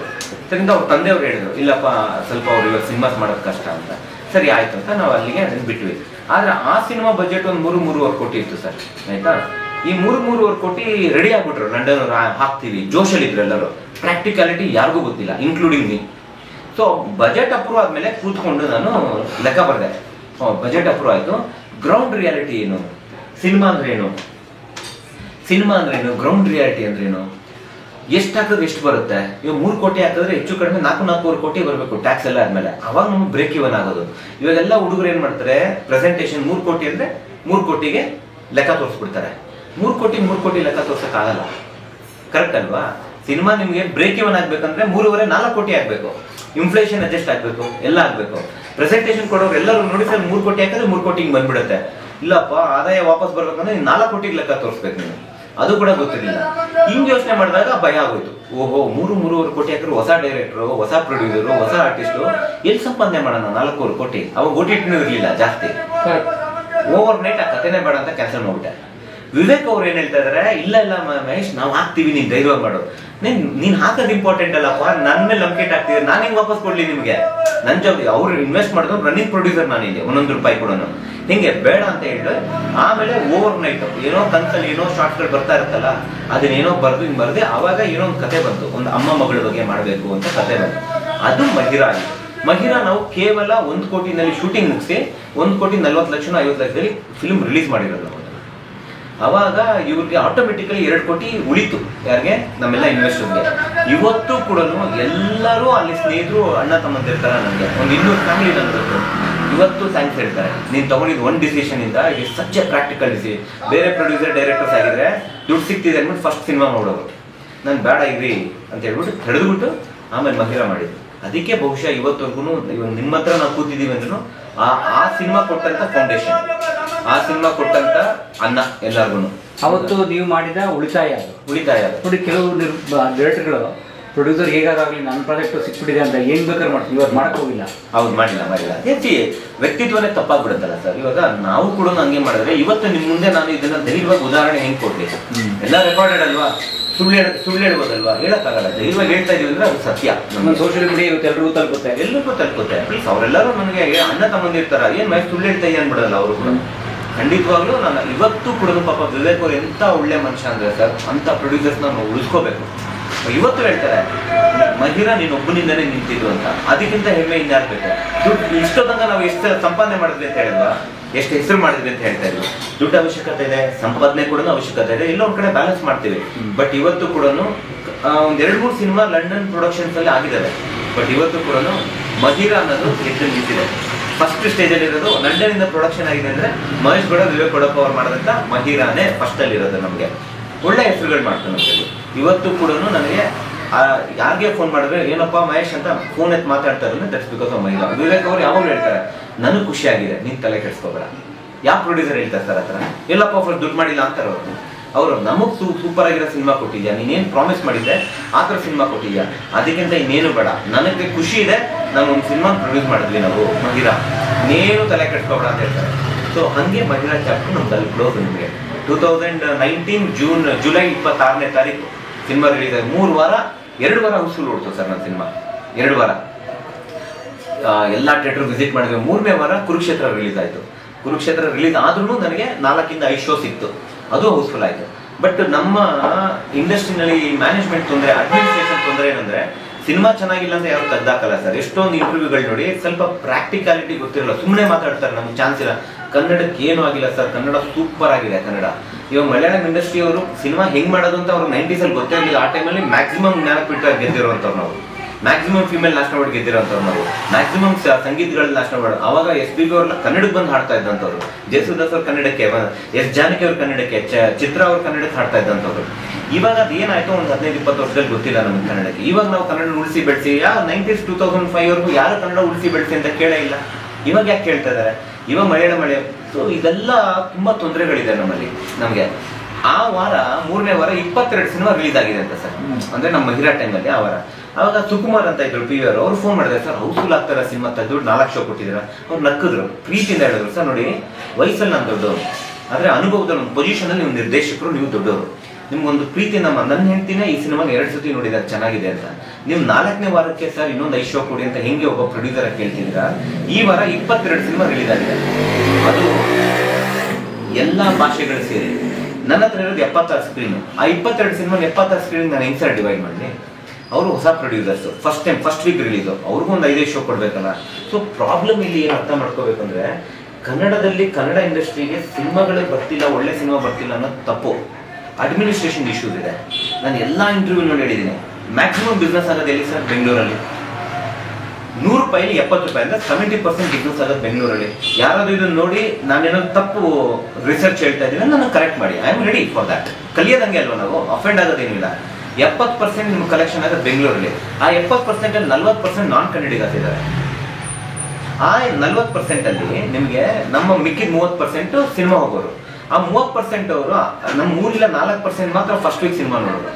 ಮಿಕ್ಕಿದ 20-25% ಅವರು ಸೆಕೆಂಡ್ ವೀಕ್, ಥರ್ಡ್ ವೀಕ್ ನೋಡೋಂಥವ್ರು. ಯಾಕಂದ್ರೆ ವರ್ಡ್ ಆಫ್ ಮೌತ್ ಅವ್ರಿಗೆ ಕಟ್ಟಬೇಕು. ಇದು ನಮ್ಮ ಕನ್ನಡದವ್ರ ಕಲ್ಚರ್, ಅದೇನು ಮಾಡೋಕ್ಕಾಗಲ್ಲ. ಅದಕ್ಕೆ ನಾವೇನು ಒಬ್ಬ ಗೌರ್ಮೆಂಟ್ ಇಂದ, ಚೇಂಬರ್ ಇಂದ ನಾವು ಫೆಸಿಲಿಟೇಟ್ ಮಾಡ್ಕೊಡ್ತಾ ಇದೀವಿ. ಯಾವ ರೀತಿಯಾದ ಒಂದು ಸುಲಭ ಮಾಡ್ಕೊಡ್ತಾ ಇದೀವಿ ಪ್ರೊಡ್ಯೂಸರ್ಗೆ. ಫಸ್ಟ್ 3 ದಿನ ಪ್ರೂವ್ ಮಾಡಿ ಎಲ್ಲಿಂದ ಪ್ರೂವ್ ಮಾಡಕ್ಕೆ ಹೋಗೋಣ ಇಂಡಿಪೆಂಡೆಂಟ್ ಸಿನಿಮಾದವರು. ಸೊ ನಮ್ಗೆ ಹೆಂಗಿದೆ ಅಂದ್ರೆ ಫಸ್ಟ್ ಎಲ್ಲ ಯಾರೋ ಬಾಂಬೆನಲ್ಲಿ ಕೂತ್ಕೊಂಡಿರೋರು ನಮ್ಮ ಕನ್ನಡ ರಿಯಾಲಿಟಿ ಶೋಗಳಿಗೆ, ನಮ್ಮ ಕನ್ನಡ ಸಿನಿಮಾಗಳಿಗೆ ಅಲ್ಲಿಂದ ಪರ್ಮಿಷನ್ ಬರಬೇಕಾಗುತ್ತೆ ನಮಗೆ. ಸೊ ಫಸ್ಟ್ ನಿಮ್ಗೆ 5 ಶೋ ಕೊಡ್ತೀವಿ, ಅದನ್ನ ಫಿಲ್ ಮಾಡಿ ತೋರಿಸಿ ಆಮೇಲೆ 20 ಶೋ ಕೊಡ್ತೀವಿ ಅಂತ ಹೇಳ್ತಾರೆ. ನಾನು ಕೇಳೋದು ಕನ್ನಡ ಸಿನಿಮಾಗೆ ಕಡ್ಡಾಯವಾಗಿ ಒಂದು 25 ಶೋ ಕೊಡಿ, ಓಡ್ಲಿಲ್ಲ ಅಂದ್ರೆ ಬುಧವಾರನ ಕಿತ್ತಾಕಿ, ಉಲ್ಟಾ ಆಗ್ಬೇಕದು. ನಾನು ಹೇಳ್ತಾ ಇರೋದು ಫಸ್ಟ್ 3 ಶೋ ಕೊಟ್ಬಿಟ್ಟು ನೀವು ಪ್ರೂವ್ ಮಾಡಿ ಕನ್ನಡ ಸಿನಿಮಾನೇ ಪ್ರೂವ್ ಮಾಡಿದ್ರೆ ಎಲ್ಲ ಆಗುತ್ತೆ, ಆಗಲ್ಲ. ಎರಡನೇದೇನಿದೆ ಟಿಕೆಟ್ ರೇಟ್ಸ್ಗಳು ಕೂಡ. ಇವಾಗ ನನ್ನ ಸಿನಿಮಾ ನೀವು ಯಾಕೆ ಸರ್ 500 ರೂಪಾಯಿ ಕೊಟ್ಟು ನೋಡ್ತೀರಾ? ಸಿಂಗಲ್ ಥಿಯೇಟರ್ಗಳು ಹೋಗ್ತಾ ಇದ್ದಾವೆ, 500 ರೂಪಾಯಿ ಕೊಟ್ಟು ಯಾಕೆ? ನಂಗೆ 200 ರೂಪಾಯಿ ಸಾಕು. ಬಟ್ ಎಲ್ಲದಕ್ಕೂ ಕಡ್ಡಾಯವಾಗಿ ಆಗ್ಬೇಕು, ಅದು ಅದಾಗಲ್ಲ. ಆಮೇಲಿಂದ ನಮಗೆ ವಿಪರ್ಯಾಸ ಏನು ಅಂತ ಹೇಳಿದ್ರೆ ಕನ್ನಡ ಸಿನಿಮಾಗೆ ಕೇವಲ ಕನ್ನಡ ಕಾಂಪಿಟೇಷನ್ ಇಲ್ಲ. ಅಂದ್ರೆ ಬರೀ ನಾನು ತಮಿಳ್ ತೆಲುಗು ಬಗ್ಗೆ ಮಾತಾಡ್ತಿಲ್ಲ. ಸೂಪರ್ ಮ್ಯಾನ್ ರಿಲೀಸ್ ಆದ್ರೂ ಇಲ್ಲಿ ಕಾಂಪಿಟೇಷನ್, ಅಲ್ಲಿ ಏನಂತಾರೆ ಅವೆಂಜರ್ಸ್ ರಿಲೀಸ್ ಆದ್ರೂ ಕಾಂಪಿಟೇಷನ್, ಇಲ್ಲಿ ಸೈರಟ್ ರಿಲೀಸ್ ಆದ್ರೂ ಕಾಂಪಿಟೇಷನ್, ಶಾರುಖ್ ಖಾನ್ ರಿಲೀಸ್ ಆದ್ರೂ ಕಾಂಪಿಟೇಷನ್. ಹೇಳಿ ಹೋಗ್ಬಿಡುತ್ತೆ. ಕೂಲಿ ರಿಲೀಸ್ ಆದ್ರೆ ಕೂಲಿ ಲೆಕ್ಕ ಹಾಕಿದ್ವಿ ಸರ್, 1437 ಶೋಸ್ ಕೊಟ್ಟಿದ್ದಾರೆ ಬೆಂಗಳೂರಲ್ಲೊಂದು, ನೆಲ್ಲೂ ಇಲ್ಲ ನಮಗೆ. ಸೊ ಹಿಂಗಿದೆ, ಹಿಂಗೆ ಬ್ಯಾಲೆನ್ಸ್ ಆಗ್ತಿಲ್ಲ. ಅದರಿಂದ ಏನಾಗುತ್ತೆ, ಇವಾಗ ಎಷ್ಟೊಂದು ಜನ ಮಲಯಾಳಂ ತೆಲುಗು ತಮಿಳ್ ಅಂತ ಮಾತಾಡ್ತಾರಲ್ಲ, ಮಲಯಾಳಂದು 4-5 ಸಿನಿಮಾ ಹೇಳಿದ್ರೆ ಹೋದ ವರ್ಷ ಹಿಟ್ ಆಗಿದ್ದು, 3 ಇಲ್ಲ 4 ನೀವು ಹೇಳೋದು ಕರೆಕ್ಟ್ ಅಲ್ವಾ?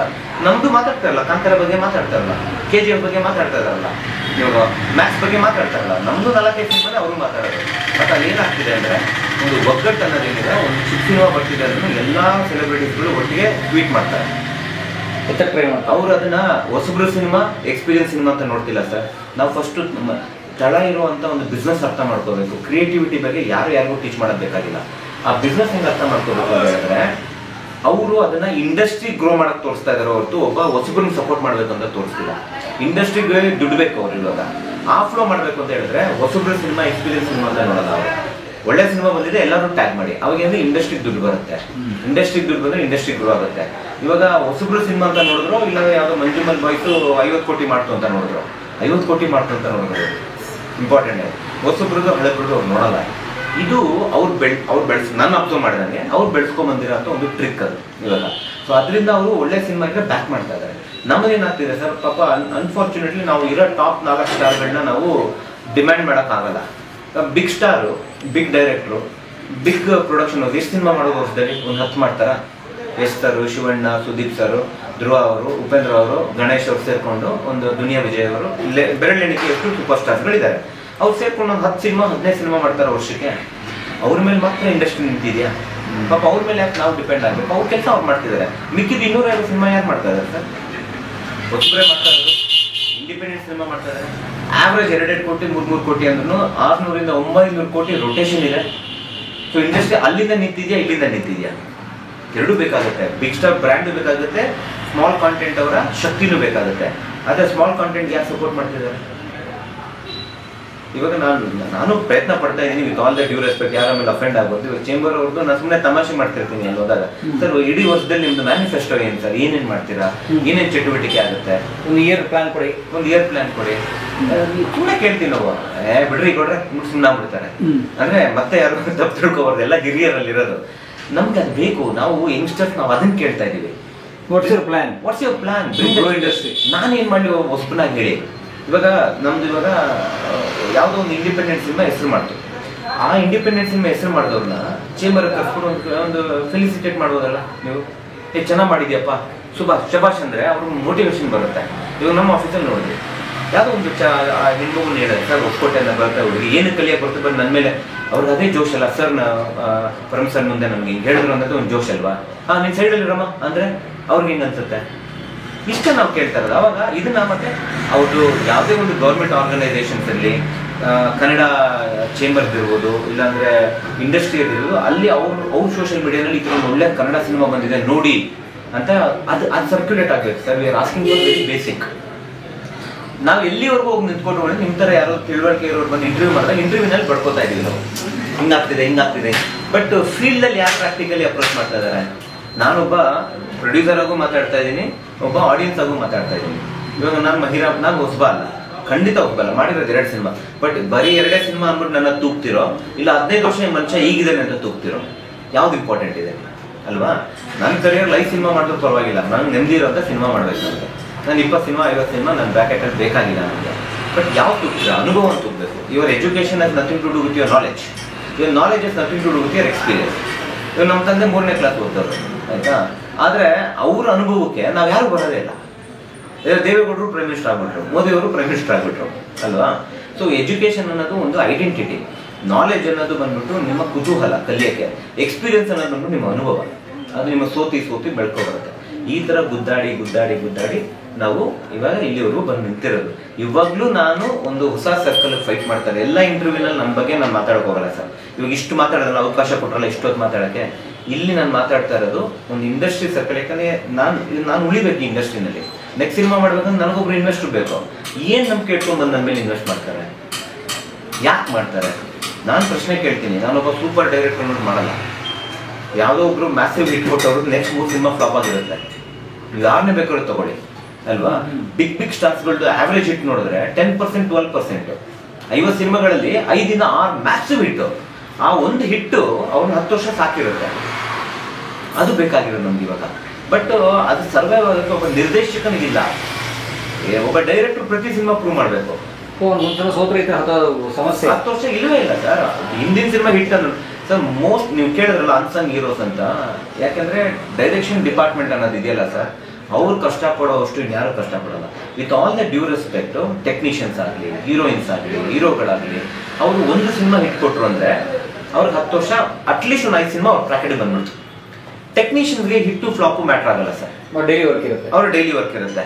ಸಿನಿಮಾ ಚಿಕ್ಕದಾದ್ರೂ ಅವ್ರ ಪೇಮೆಂಟ್ ಬರ್ತಾ ಇರುತ್ತೆ, ದೊಡ್ಡದಾದ್ರೂ ಬರ್ತಾ ಇರುತ್ತೆ. Again with all the due respect, ರೈಟರ್ಸ್ಗಳಿಗೆ ಕೊಡ್ತಾರೆ. ನಾನು ಸಪೋರ್ಟ್ ಮಾಡೋದೇ ರೈಟರ್ಸ್ ಆ್ಯಂಡ್ ಅಸಿಸ್ಟೆಂಟ್ ಡೈರೆಕ್ಟರ್ಸ್. ಇವರಿಬ್ಬರಿಗೆ ಮಾತ್ರ ತುಂಬ ಸರ್ ಬಜೆಟಲ್ಲಿ ಹಾಕ್ತಾರಲ್ಲ ಸರ್. ಬಜೆಟಲ್ಲಿ ಡೈರೆಕ್ಷನ್ ಡಿಪಾರ್ಟ್ಮೆಂಟ್ ಪೇಮೆಂಟೇ ಕೊಡಲ್ಲ ಸರ್. ಹಂಗಿದೆ. ನಾನು ಅದಕ್ಕೆ ಇವಾಗ ಒಂದು ಅಭ್ಯಾಸ ಮಾಡ್ಕೊಂಡಿದ್ದೀನಿ. ಆ direction department payment first package ಬರಬೇಕು. ಆ ಪ್ಯಾಕೇಜ್ ನನಗೆ ಬಂದ್ಬಿಡ್ಬೇಕು ಫಸ್ಟ್. ನಾನು ನಮ್ಮ ಹುಡುಗರು ನಾನು ಕ್ಲಿಯರಾಗಿ ಕೊಟ್ಕೊಳ್ತೀನಿ ಅಂತ. ಇವಾಗ ನಾವು ಡಿಮ್ಯಾಂಡ್ ಮಾಡಿದ್ರೆ ನಮಗೆ ಕೊಡೋಲ್ಲ ಆಪರ್ಚುನಿಟಿ. ಹಿಂಗಿದೆ. ಮತ್ತು ಕೆಲವೊಬ್ರು ಇರ್ತಾರೆ, ಯಾರೇ ವಿಮರ್ಶೆ ನೋಡ್ತಾ ಇದ್ರು ಅವ್ರಿಗೆ ರಿಕ್ವೆಸ್ಟ್ ಮಾಡೋದೇನಂತ ಹೇಳಿದ್ರೆ, ಏನಿದೆ ಅದನ್ನ ಹೇಳ್ಬಿಟ್ಟು ಪಡ್ಕೊಳ್ಳಿ, ಕದ್ಬಿಟ್ಟು ಕಿತ್ಕೊಳಕ್ ಹೋಗ್ಬೇಡಿ. ಸೂಪರ್ ನೀವು ಕೊಡ್ತೀನಪ್ಪ ಫಸ್ಟ್ ಕೆಲಸ ಮಾಡೋನ್ಬಿಟ್ಟು ಆಪರ್ಚುನಿಟಿ ಸಿಗ್ತಲ್ಲಪ್ಪ ಯಾಕೆ ನಿಮ್ಗೆ ಪೇಮೆಂಟ್ ಅನ್ನೋದು ಹೋಗ್ಬೇಡಿ. ಅವಾಗ ಏನಾಗುತ್ತೆ, ಕ್ರಿಯೇಟಿವಿಟಿ ಸತ್ತೋಗುತ್ತೆ, ನಮ್ಮ ಯೋಚನೆಗಳು ಸತ್ತೋಗುತ್ತೆ ನಮಗೆ. ಇದು ತುಂಬಾ ಕಡೆ ಇದೆ ಸರ್. ಯಾರು ಮಾತಾಡೋದು. ಇವಾಗ ಒಂದು ಮ್ಯಾನೇಜ್ಮೆಂಟಲ್ಲಿ ಒಂದು ಒಳ್ಳೆ ಇದೆ, unless you ask a good question there is no you can't expect a good answer ಅಂತ. ಒಳ್ಳೆ ಪ್ರಶ್ನೆನೇ. ಇವಾಗ ನಾವು ಅಷ್ಟೇ ಓಟ್ ಹಾಕ್ತೀವಿ, ಎಲ್ಲ ಮಾಡ್ತೀವಿ. ಬರೀ ನಾವು ಗಲಾಟೆ ಮಾಡ್ತೀವಿ ಹೊರತು ಇದು ಮೋದಿ ಸರಿ ಇಲ್ಲ, ಇದು ಸರಿ ಇಲ್ಲ ಅಂದ್ಬಿಟ್ಟು ಮೋದಿಗೆ ಟ್ವೀಟ್ ಮಾಡ್ತೀವಿ. ಮೋದಿ ಬಂದ್ಬಿಟ್ಟು ಇದು ಸರಿ ಮಾಡ್ತಾರೆ. ನಿಮ್ಗೆ ತಾಕತ್ತಿದ್ರೆ ನಿಮ್ಮ ಕಾರ್ಪೊರೇಟರ್ಗಳಿಗೆ BBMP ಹೋಗಿ ಅವರು ಮ್ಯಾನೇಜ್ಮೆಂಟ್ ಇವ್ರು ಬೇರೆ, ಎಕ್ಸಿಕ್ಯೂಟಿವ್ ಬಾಡಿ ಬೇರೆ. ಇದು ಎಕ್ಸಿಕ್ಯೂಟಿವ್ ಬಾಡಿ ಮಾಡಬೇಕಾಗಿರೋದು, ಮ್ಯಾನೇಜ್ಮೆಂಟ್ ಬಾಡಿ ಅಲ್ಲ. ಮೋದಿ ಹಿಂಗೆ, ಬಿಜೆಪಿ ಹಿಂಗೆ, ಕಾಂಗ್ರೆಸ್ ಹಿಂಗೆ ಅಂದ್ರೆ ಅದು ವರ್ಕೌಟ್ ಆಗಲ್ಲ. ಅಂದ್ರೆ ಅದನ್ನೇ ಇವಾಗ ಕನ್ನಡ ಇಂಡಸ್ಟ್ರಿಗೆ ಇಲ್ಲ ಸಿನಿಮಾ ನಮ್ಮ ಇಂಡಸ್ಟ್ರಿಗೆ ಹಾಕಿದ್ರೆ, ಇಂಡಸ್ಟ್ರಿ ಅಂದ್ರೆ ಏನಂತ, ಒಂದು ಕಾರ್ಯರೂಪದಲ್ಲಿರುವಂಥ ಒಂದು ಕಾರ್ಖಾನೆ ಅದು. ಅದರಲ್ಲಿ ಎಲ್ಲಾ ತರ ವರ್ಗದವರು ಇರ್ತಾರೆ ಅಲ್ವಾ. ಸೊ ಎಲ್ಲಾ ವರ್ಗದವರು ಇದ್ದಾಗ ಅದೊಂದು ಫ್ಯಾಕ್ಟ್ರಿ ಇದ್ದಂಗೆ ನಮಗೆ. ಅದಕ್ಕೆ ಪೇಮೆಂಟ್ ಇರಬೇಕು, ಅದಕ್ಕೊಂದು ಕೆಲಸ ನಡೀತಿರ್ಬೇಕು, ಅದಕ್ಕೊಂದು ಬಿಸ್ನೆಸ್ ಆಗಬೇಕು. ಬಿಸ್ನೆಸ್ ಫ್ಯಾಕ್ಟ್ರಿ ಬಿಟ್ಟು ಇನ್ನೆಲ್ಲ ಬರೀ ಎಕ್ಸಿಕ್ಯೂಷನ್ ಕಾನ್ಸಂಟ್ರೇಟ್ ಮಾಡ್ತಾ ಇದ್ದಾರೆ. ನಮ್ಮ ಆಫೀಸ್ ಬರ್ತಾರೆ ಸರ್ ಹೊಸ ಹುಡುಗರು, ಪಾಪ ಸಿನಿಮಾ ಮಾಡಿರ್ತಾರೆ, ಸಿನಿಮಾ ಮಾಡ್ಬಿಟ್ಟಿದ್ದೀವಿ ಸರ್ ಅಂತ. ಮುಂದಕ್ಕೆ ಏನು ಮಾಡೋದು ಗೊತ್ತಿಲ್ಲ, ಯಾರನ್ನೋ ಕೇಳಬೇಕು ಅನ್ನೋದೇ ಗೊತ್ತಿಲ್ಲ ಅವ್ರಿಗೆ. ಅಂದರೆ ನಾನು ತುಂಬ ಎಕ್ಸ್ಟ್ರೀಮ್ ಆಗಿ ಮಾತಾಡ್ತಾ ಇದ್ದೀನಿ ಅನ್ಕೋಬೇಡಿ. ನಾನು ಆವ್ರೇಜ್ ಕನ್ಸಿಡರ್ ಮಾಡಿದ್ರೆ ಜಾಸ್ತಿ ಆವ್ರೇಜ್ ಆ ಕಡೆ ಹೋಲ್ತಾ ಇದೆ ನಮಗೆ. ಅಂದರೆ ಇನ್ಫಾರ್ಮೇಷನ್ ಗೊತ್ತಿಲ್ಲದೆ ಇರೋರು ಜಾಸ್ತಿ ಜನ ಇದ್ದಾರೆ ಇಂಡಸ್ಟ್ರಿನಲ್ಲಿ. ಇನ್ಫಾರ್ಮೇಷನ್ ಗೊತ್ತಿರೋರು ಹಂಚ್ಕೊಳ್ತಾ ಇಲ್ಲ, ನಮ್ದಾಯ್ತು ಅನ್ಕೊಂಡು ಕೂತಿದ್ದಾರೆ. ಸೊ ಇದು ನಮ್ಮ ಪರಿಸ್ಥಿತಿ. ಅದರಿಂದ ಮಹೇಶ್ ಗೌಡ ಅಂತ ಯಾರಾದರೂ ನಂಬಿಕೆ ಇಟ್ಕೊಂಡು ನಮ್ಮ ಟೀಮಿಗೆ ಬಂದರೆ ಅವರಿಗೆ at least I should justify saying that ನನ್ನ ಜೊತೆ ಇದ್ದಾಗ ನಿಮಗೆ ರೆಸ್ಪೆಕ್ಟ್ ಸಿಗುತ್ತೆ. ಫಸ್ಟ್ ನಾನು ಚೆನ್ನಾಗಿ ಟ್ರೀಟ್ ಮಾಡ್ತೀನಿ, ಚೆನ್ನಾಗಿ ಹೇಳ್ಕೊಡ್ತೀನಿ, ಕೆಲಸನೂ ತೆಗೆಸ್ಕೊಡ್ತೀನಿ. ಎರಡನೇದು ಬಂದ್ಬಿಟ್ಟು ನಮ್ಮ ಜೊತೆ ಮಾಡಿದಾಗ ಆ ಅನುಭವ ನಿಮ್ಗೆ ಚೆನ್ನಾಗಿರ್ಬೇಕಪ್ಪ, ಒಳ್ಳೆ ಸಿನಿಮಾ ಮಾಡೋದ್ರಿಂದ ಸ್ಯಾಟಿಸ್ಫ್ಯಾಕ್ಷನ್ ಇರಬೇಕು. ಇವಾಗ ನನಗೆ 4 ವರ್ಷ ಈ ಬಿಡಿ ಚುಕ್ಕಿ ಹಳ್ಳಿ ಏಕೆ ಅಂತ ಸಿನಿಮಾನ 4 ವರ್ಷ ಮಾಡೋ ಅವ್ರು ಏನಂತಾರೆ ನೆಸೆಸಿಟಿನೇ ಇಲ್ಲ ಸರ್. 10 ತಿಂಗಳ ನಾನು ಮುಗಿಸ್ಬೋದು ನನ್ನ ಕೆಪಾಸಿಟಿಗೆ.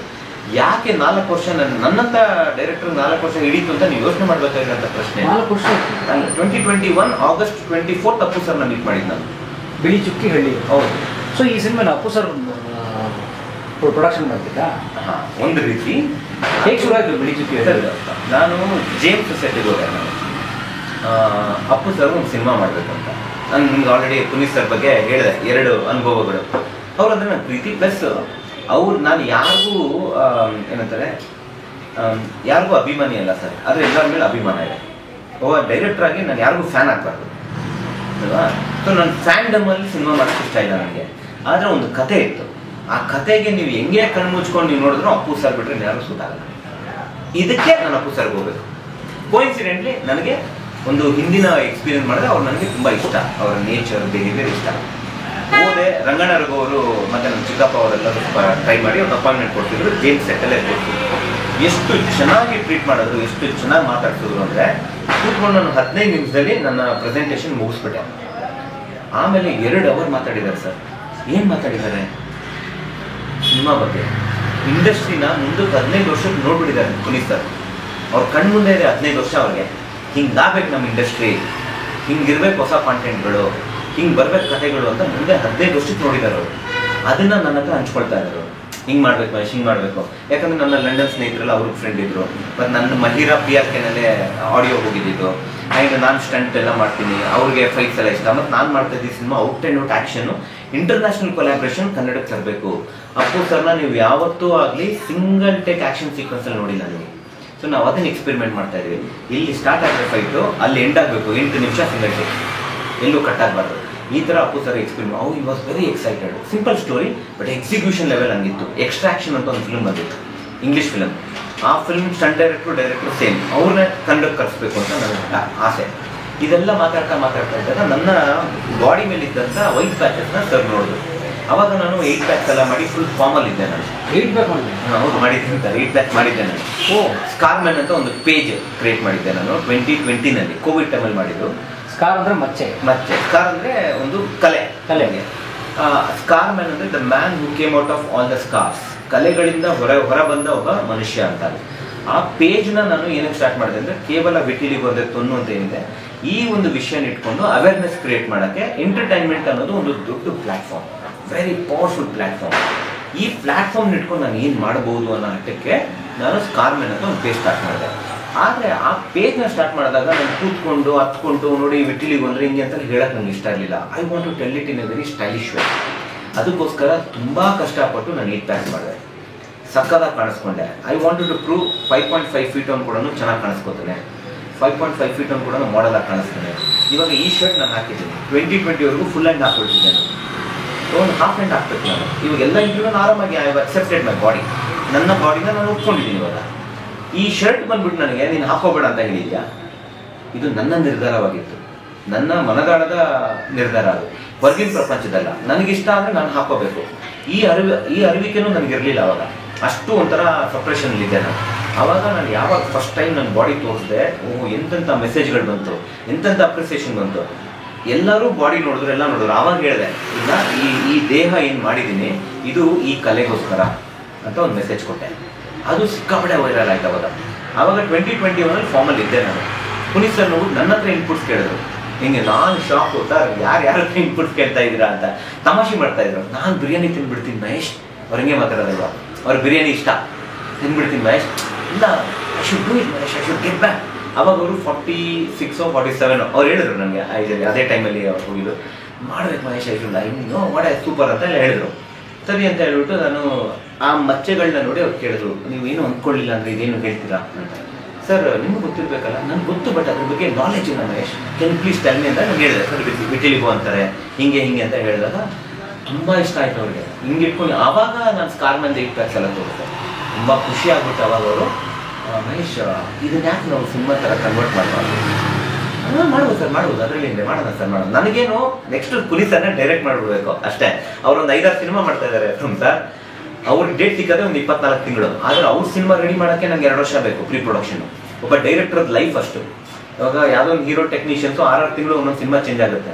ನಮ್ಗೆ ಹಂಗಲ್ಲ, ನಾವು 2-3 ವರ್ಷ ಡೆಡಿಕೇಶನಾಗಿ ಕೊಡ್ಬೇಕು ನಾವು. ಸೊ ಮಾಡೋಣ ಸರ್ ಅಂತ ನಾನು ಅದೆಲ್ಲ ಕೇಳ್ತಾ ಇರೋದು. ಇದನ್ನು ಇವಾಗ ಮಾಡೋಣ ಅಂದರು. ಇವಾಗ ಮಾಡೋಣ, ಸರಿ ಮಾಡಿ ಸರ್ ಅಂತ ನಾನು. ನಿಮ್ಗೆ ಇನ್ನೂ ಡೀಟೇಲ್ ಆಗಿ ಹೇಳ್ತಾ ಇದ್ದೀನಿ, ಬೇರೆ ಇಂಟರ್ವ್ಯೂ ಚಿಕ್ಕದಾಗಿ ಹೇಳಿದ್ದೀನಿ. ಮಾಡೋಣ ಸರ್, ನೀವು ಮಾಡಿ ಮಹೇಶ್, ನೀವು ಮಾಡಿ ಅಂತ. ಆಯ್ತು ಸರ್, ನಾನೇ ಮಾಡ್ತೀನಿ ನಿಮ್ಮ ಸಿನಿಮಾ ಮೇಲೆ. ಅಲ್ಲ ಮಹೇಶ್, ಇವಾಗ ಮಾಡೋಣ. ನಾನು ನೋಡಿ ನಾನು ಡೇಟ್ ಕೊಡೋಕೆ ಒಂದು 2-2 ವರ್ಷ ಆಗ್ಬಿಡುತ್ತೆ. ನಾನು ಟ್ರೈನಿಂಗ್ ತೊಗೋಬೇಕು ಈ ಫೈಟ್ಸ್ಗೆ. ಅಷ್ಟೊತ್ತಿಗೆ ಒಂದು ಗ್ಯಾಪಲ್ಲಿ ಒಂದು ಮಾಡಿ ಇದು ನಿಮ್ಗೆ ಕೇಳ್ಬಿಟ್ರ ಸರ್, ನಿಮ್ಮ ಫಿಲ್ಮ್ ಮಾಡೋಕ್ಕೆ 2-2 ವರ್ಷ ಆಗ್ತದೆ, ಬೇಡ ನಾನು ಕಾನ್ಸಂಟ್ರೇಟ್ ಮಾಡೋಕ್ಕಾಗಲ್ಲ. ಇಲ್ಲ ಮಹೇಶ್, ಅರ್ಥ ಮಾಡ್ಕೊಳ್ಳಿ. ಆವಾಗ 2 ಮಾತು ಹೇಳಿದ್ರು ಸರ್. ಇವತ್ತರೆಗೂ ನಾನು ಹಠ ಮಾಡಿ 4 ವರ್ಷ ನಿಂತಿರೋದ 2 ಮಾತಲ್ಲಿ. ನನ್ನ ಪ್ರೊಡಕ್ಷನ್ ಹೆಸರು ಹೇಳಿದ್ರೆ ಹೊನ್ನಡಿ ಪ್ರೊಡಕ್ಷನ್ಸ್. ಅವ್ರು ಏನಾದ್ರು ಕನ್ನಡದ ಬಗ್ಗೆ ಹೇಳಿದ್ರು, ಮಹೇಶ್ ಅರ್ಥ ಮಾಡ್ಕೊಳ್ಳಿ, ನಮ್ಮ ಹಿಸ್ಟ್ರಿನಲ್ಲೇ ನನಗೆ ತಿಳಿದ ಮಟ್ಟಿಗೆ ಈ ಟಾಪಿಕ್ ಮೇಲೆ ಸಿನಿಮಾ ಬಂದಿಲ್ಲ. ಓಕೆನಾ, ಎಂಟರ್ಟೈನ್ಮೆಂಟ್ ಇಂಡಸ್ಟ್ರಿನಲ್ಲಿ ಈ ಟಾಪಿಕ್ ಮೇಲೆ ಬಂದಿದೆ. ಇವಾಗ ಅಮಿತಾಬ್ ಬಚ್ಚನ್ ಅವ್ರಿಗೂ ವಿಟಿಲಿಗೋ ಇದೆ ಅಂತ ಹೇಳ್ತಾರೆ. ಮೈಕಲ್ ಜಾಕ್ಸನ್ಗೆ ಇರೋದು ಎಲ್ಲರಿಗೂ ಗೊತ್ತು. ಹಿಂದಿ ಆಕ್ಟರ್ ಒಬ್ರು ಇದ್ದಾರೆ, ವಿಜಯ್ ವರ್ಮಾ, ತುಂಬಾ ಒಳ್ಳೆ ಆಕ್ಟರ್ ಅವರು. ಅವರು ಸಿಕ್ಕಾಪಟ್ಟೆ ಫೇಮಸ್, ಇವಾಗ ಟ್ರೆಂಡಿಂಗ್ ಇದ್ದಾರೆ ಅವರು. ಮತ್ತೆ ಮಮತಾ ಮೋಹನ್ ದಾಸ್, ಮಲಯಾಳಂ ಆಕ್ಟರ್, ಇವರೆಲ್ಲರಿಗೂ ವಿಟಿಲಿಗೋ ಇದೆ. ಸೋಷಿಯಲ್ ಮೀಡಿಯಾನೂ ಅವ್ರು ಮಾತಾಡಿದ್ದಾರೆ. ಬಟ್ ಅವ್ರು ಯಾರು ವಿಟಿಲಿಗೋ ಮೇಲೆ ಸಿನಿಮಾ ಮಾಡಿಲ್ಲ. ಬಿಳಿ ತೊಂದಿದೆ ಎಲ್ಲರಿಗೂ. ಮೈಕಲ್ ಜಾಕ್ಸನ್ ಇತ್ತು, ಎಲ್ಲರಿಗೂ ಇತ್ತು. ಚಂದ್ರಬಾಬು ನಾಯ್ಡು ಅವ್ರಿಗಿದೆ. ಅದೇ ಅವ್ರಿಗೆ ಕಂಡೀಷನಲ್ ಎಲ್ಲೋ ಒಂದ್ ಕಡೆ ಕಾಣಿಸುತ್ತೆ, ನಮ್ಮ ಥರ ಟ್ರಾನ್ಸ್ಪರೆಂಟ್ ಆಗಿರಲ್ಲ. ಸೊ ಕನ್ನಡದಲ್ಲಿ ಇದು ಬರಬೇಕು ಅನ್ನೋದು ಎರಡನೇ ಮಾತು. ಫಸ್ಟ್ ನಾವು ಮಾಡ್ಬಿಡ್ಬೇಕು, ನೀವು ಮಾಡಿ, I will back you up ಅಂತ ಹೇಳಿ ಅವರು ಹುರಿದುಂಬಿಸಿ ಈ ಟಾಪಿಕ್ನ ಮಾಡಬೇಕು ಅಂತ ಒಂದು ಬೀಜ ನೆಟ್ಟಿದ್ದು ಪುನೀತ್ ರಾಜ್ಕುಮಾರ್ ಸರ್. ಆವಾಗ ಸರ್ ಒಂದು 3 ದಿನ ಟೈಮ್ ಕೊಡಿ ಅಂತ ಹೇಳ್ಬಿಟ್ಟು ಆಚೆ ಬಂದರೆ ರಂಗಣ್ಣರು ಏನಪ್ಪ ಸರ್ ನೀವು ಅದೃಷ್ಟ ಮಾಡಿದ್ಯಪ್ಪ, ನೀನು ಹೋದವ್ರಿಗೆ ಚಾನ್ಸಸ್ ಸಿಕ್ಕಲ್ಲ, ನಿನಗೆ 2 ಸಿನಿಮಾ ಸಿಕ್ಕೈತೆ, ಹೋಗ್ಬಿಟ್ಟು 2 ಸಿನಿಮಾ ತೊಗೊಂಡು ಆಚೆ ಬಂದಿದ್ಯಾ ನೀನು, ಒಂದು ಅವ್ರದ್ದು ಇನ್ನೊಂದು ಇದು, ಅದೃಷ್ಟ ಮಾಡಿದ್ರೆ ಮಾಡಿ ನಿಲ್ಸ್ಬಾರ್ದು, ಮಾಡ್ತಾ ಇರಿ, ಒಳ್ಳೇದು, ನಿಮ್ಗೆ ಇವಾಗ ಇದೀರಾ ಓಡಕ್ಕೆ ಕೂತ್ರೆ ಓಡಿ ಮಾಡಿ ಅಂತ ಹೇಳಿದ್ರು. ಸರಿ ಸರ್ ಅಂದ್ಬಿಟ್ಟು ಬ್ಲ್ಯಾಂಕಾಗಿ ಮನೆಗೆ ಬಂದೆ. ಯೋಚನೆ ಮಾಡಿ ಆಮೇಲೆ ನೆಕ್ಸ್ಟ್ ದಿನ ಹೇಳಿದೆ, ಆಯ್ತಾ ನಾನು ಒಂದು ಸ್ಟೋರಿ ಡೆವಲಪ್ ಮಾಡ್ಕೊಂಡು ಬರ್ತೀನಿ ಅಂತ ನಾನು ಹೇಳಿದ್ದೆ ಅವ್ರಿಗೆ. ಇನ್ನೇನು ಅಕ್ಟೋಬರ್ 30, 31ಕ್ಕೆ ಹೋಗಬೇಕು, ಶನಿವಾರ ಭಾನುವಾರ ಅವ್ರನ್ನ ಮೀಟ್ ಮಾಡೋಕ್ಕೆ. 29ನೇ ತಾರೀಕು ನಮ್ಮನ್ನೆಲ್ಲ ಬಿಟ್ಟು ಕೊಡೋದು, ಒಂದಿನ ಮುಂಚೆ. ಸರ್ ನಾನು ಅವ್ರಿಗೆ, ನಾವು ಫ್ಯಾಮಿಲಿ ಅವರೆಲ್ಲ ಏನೂ ಅಲ್ಲ ಆಯಿತಾ. ಬಟ್ ಆ ವೈಬ್ ಹೆಂಗಿತ್ತು ಅಂದರೆ ನನಗೆ 3 ತಿಂಗಳು ನಾನು ಬ್ಲ್ಯಾಂಕ್ ಆಗೋದೆ, ಏನು ಮಾಡಬೇಕು ಗೊತ್ತಾಗಿಲ್ಲ ನನಗೆ. ಅದನ್ನ ಬಿಟ್ಟು ಆ ಸ್ಟೋರಿ ಇನ್ನೊಬ್ರು ಪಿಚ್ ಮಾಡೋದಾಯ್ತು. ಆ ಸ್ಟೋರಿ ಇವತ್ತರೆಗೂ ಟಚ್ ಮಾಡಲಿಲ್ಲ ನಾನು, ಬಿಟ್ಬಿಟ್ಟೆ. ಅದು ಅವ್ರಿಗೆ ಅಂತ ಮತ್ತೆ ಯಾರಿಗೆ ಮಾಡ್ತೀನೋ ಗೊತ್ತಿಲ್ಲ, ಅದನ್ನಲ್ಲೇ ಬಿಟ್ಬಿಟ್ಟೆ. ಇದಕ್ಕಲ್ಲ, ಅವರು ಆಕ್ಷನ್ ಸಿನಿಮಾಗೆ ಇದಕ್ಕೆ ನಾನು ಆಕ್ಟ್ ಮಾಡಬೇಕು ಅಂತ ನನಗೆ ಅನ್ಸೇ ಇರಲಿಲ್ಲ. ನಾನು ಸರ್ ಯಾವ್ದಾದ್ರು ಥಿಯೇಟ್ರ್ ಗ್ರೂಪಿಂದ ತಗೊಳ್ಳೋಣ, ಹೊಸ ಫೇಸ್, ಅವರೇ ಹೇಳ್ಬಿಟ್ರು ಬಿಗ್ ಸ್ಟಾರ್ ಯಾರು ಸೂಟ್ ಆಗಲ್ಲ ಸರ್, ನಾನು ಹೊಸ ಫೇಸ್ ಯಾರಾದರೂ ಥಿಯೇಟ್ರ್ ಗ್ರೂಪಿಂದ ತಗೊಳ್ಳೋಣ. ಅದಕ್ಕೆ ಬೇಡ ಯಾಕೆ, ನೀವು ಮಾಡ್ತಿರಲ್ಲ, ನೀವು ಆ್ಯಕ್ಟಿಂಗ್ ಮಾಡಿದ್ದೀರಲ್ಲ, ಮಹಿಳೆನಲ್ಲೂ ಮಾಡಿದ್ದೀರಲ್ಲ, ನೀವು ನೋಡಿ ಮಹೇಶ್, ಯಾರಿಗಾದ್ರೂ ಒಬ್ಬರು ಮೇಕಪ್ ಹಾಕ್ಬಿಟ್ಟು ಅವ್ರನ್ನ ಪರದೆ ಮೇಲೆ ನಿಲ್ಲಿಸಿದ್ರೆ ಅವ್ರು ಎಂಥ ಅದ್ಭುತ ನಟ ಇದ್ರು ಜನ ಕನೆಕ್ಟ್ ಆಗಲ್ಲ, ಅದು ನಟನೆ ಅನ್ಸ್ಬಿಡುತ್ತೆ. ಆದರೆ ನನಗೆ ನಿಜ ಬೇಕು, ರಿಯಾಲಿಟಿ ಬೇಕು. ನೀವೇ ಮಾಡಿ, ನಿಮ್ಗೆ ಅನುಭವ ಇದೆ, ನೀವೇ ಫಾಲೋವರ್ ಇಟ್ಕೊಂಡು 20 ಜನಕ್ಕೆ ಹೊಡೆಯೋ ಥರ ಮಾತು ಸಿನಿಮಾ ಮಾಡ್ತಿಲ್ಲ, ಕರೆಕ್ಟ್ ಅಲ್ವಾ? ಅದರಿಂದ ನೀವೇ ಮಾಡಿ ದಯವಿಟ್ಟು ಅಂತ ನನಗೆ ಇನ್ಸಿಸ್ಟ್ ಮಾಡಿ, ನನಗೆ ಅವ್ರು ಕನ್ವಿನ್ಸ್ ಮಾಡಿದ್ದು ಆ್ಯಕ್ಟ್ ಮಾಡಿ ಅಂತ. ಅವರು ಗೌರವಕ್ಕೋಸ್ಕರ ನಾನು ಆ್ಯಕ್ಟ್ ಮಾಡ್ತೀನಿ ಅಂತ ಒಪ್ಕೊಂಡಿದ್ದು. ಇಲ್ಲ ನಾನು ಯಾವತ್ತಿದ್ರು ಫಸ್ಟ್ ಡೈರೆಕ್ಟರ್. ನಾನು ಇವಾಗ ಒಂದು ಪ್ರಶ್ನೆ ಹುಡ್ತಾ ಇದೆ. ನಿನ್ನೆ ಒಂದು ಸ್ಟೇಜ್ ಮೇಲೆ ಯಾರೋ ಹೇಳ್ತಾ ಇದ್ರು ನಮ್ಮ ಫ್ರೆಂಡ್, ಇವಾಗ ಮಹೇಶ್ ಗೌಡ ಅವರು ಇದರೊಂದು ಮೇಜರ್ ರೆವಲ್ಯೂಷನ್ ಕ್ರಿಯೇಟ್ ಮಾಡಬೇಕು. ಏನು ಒಂದಿನ ಸಮಸ್ಯೆ ಇದ್ರೂ ಸರ್, ಗ್ಲಾಮರ್ ಇಂಡಸ್ಟ್ರಿ ಹೆಂಗೆ 6 ಫೀಟ್ 6 ಪ್ಯಾಕು, ನಾನು ಸಕಲ ಕಾಣಿಸ್ಕೋಬೇಕು, ಮೇಕಪ್ ಅಂತಿದೆ. ಬಟ್ ನನ್ನ ಪ್ರಕಾರ ಎಂಟರ್ಟೈನ್ಮೆಂಟ್ ಅನ್ನೋದು talent fam, not just a glam fam. ಇವಾಗ ನನ್ನ ಜರ್ನಿ ಕೇವಲ ಬಿಳಿ ಚುಕ್ಕಿ ಹಳ್ಳಿ ಎಕ್ಕಿಗೆ ಮಾತ್ರನಾ, ಅದಕ್ಕೆ ಮಾತ್ರ ಸೀಮಿತನ ಅಂತ ಒಂದು ಪ್ರಶ್ನೆ ಕೇಳಿದ್ರು.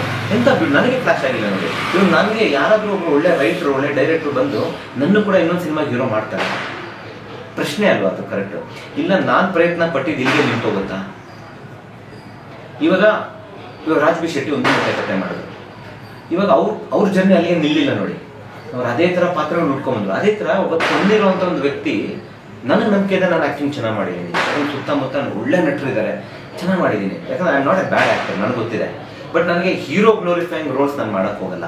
ಬಟ್ ಆ ಥರ ಒಳ್ಳೆ ಪಾತ್ರಗಳು ಸಿಕ್ಕಿದ್ರೆ ನನಗೆ ಇನ್ಯಾರಾದ್ರೂ ಬಂದು ಪಾತ್ರ ಕೊಡ್ತಾರ, ಕೊಟ್ಟರೆ ಆ್ಯಕ್ಚುಲಿ ನಾನು ಬಿಳಿ ಚುಕ್ಕಿ ಹಳ್ಳಿಕ್ಕಿ ಮಾಡ್ತಾರ ಸಿನಿಮಾ ಸಕ್ಸಸ್ ಅಲ್ಲಿ ಕಾಣಿಸುತ್ತೆ ನನಗೆ.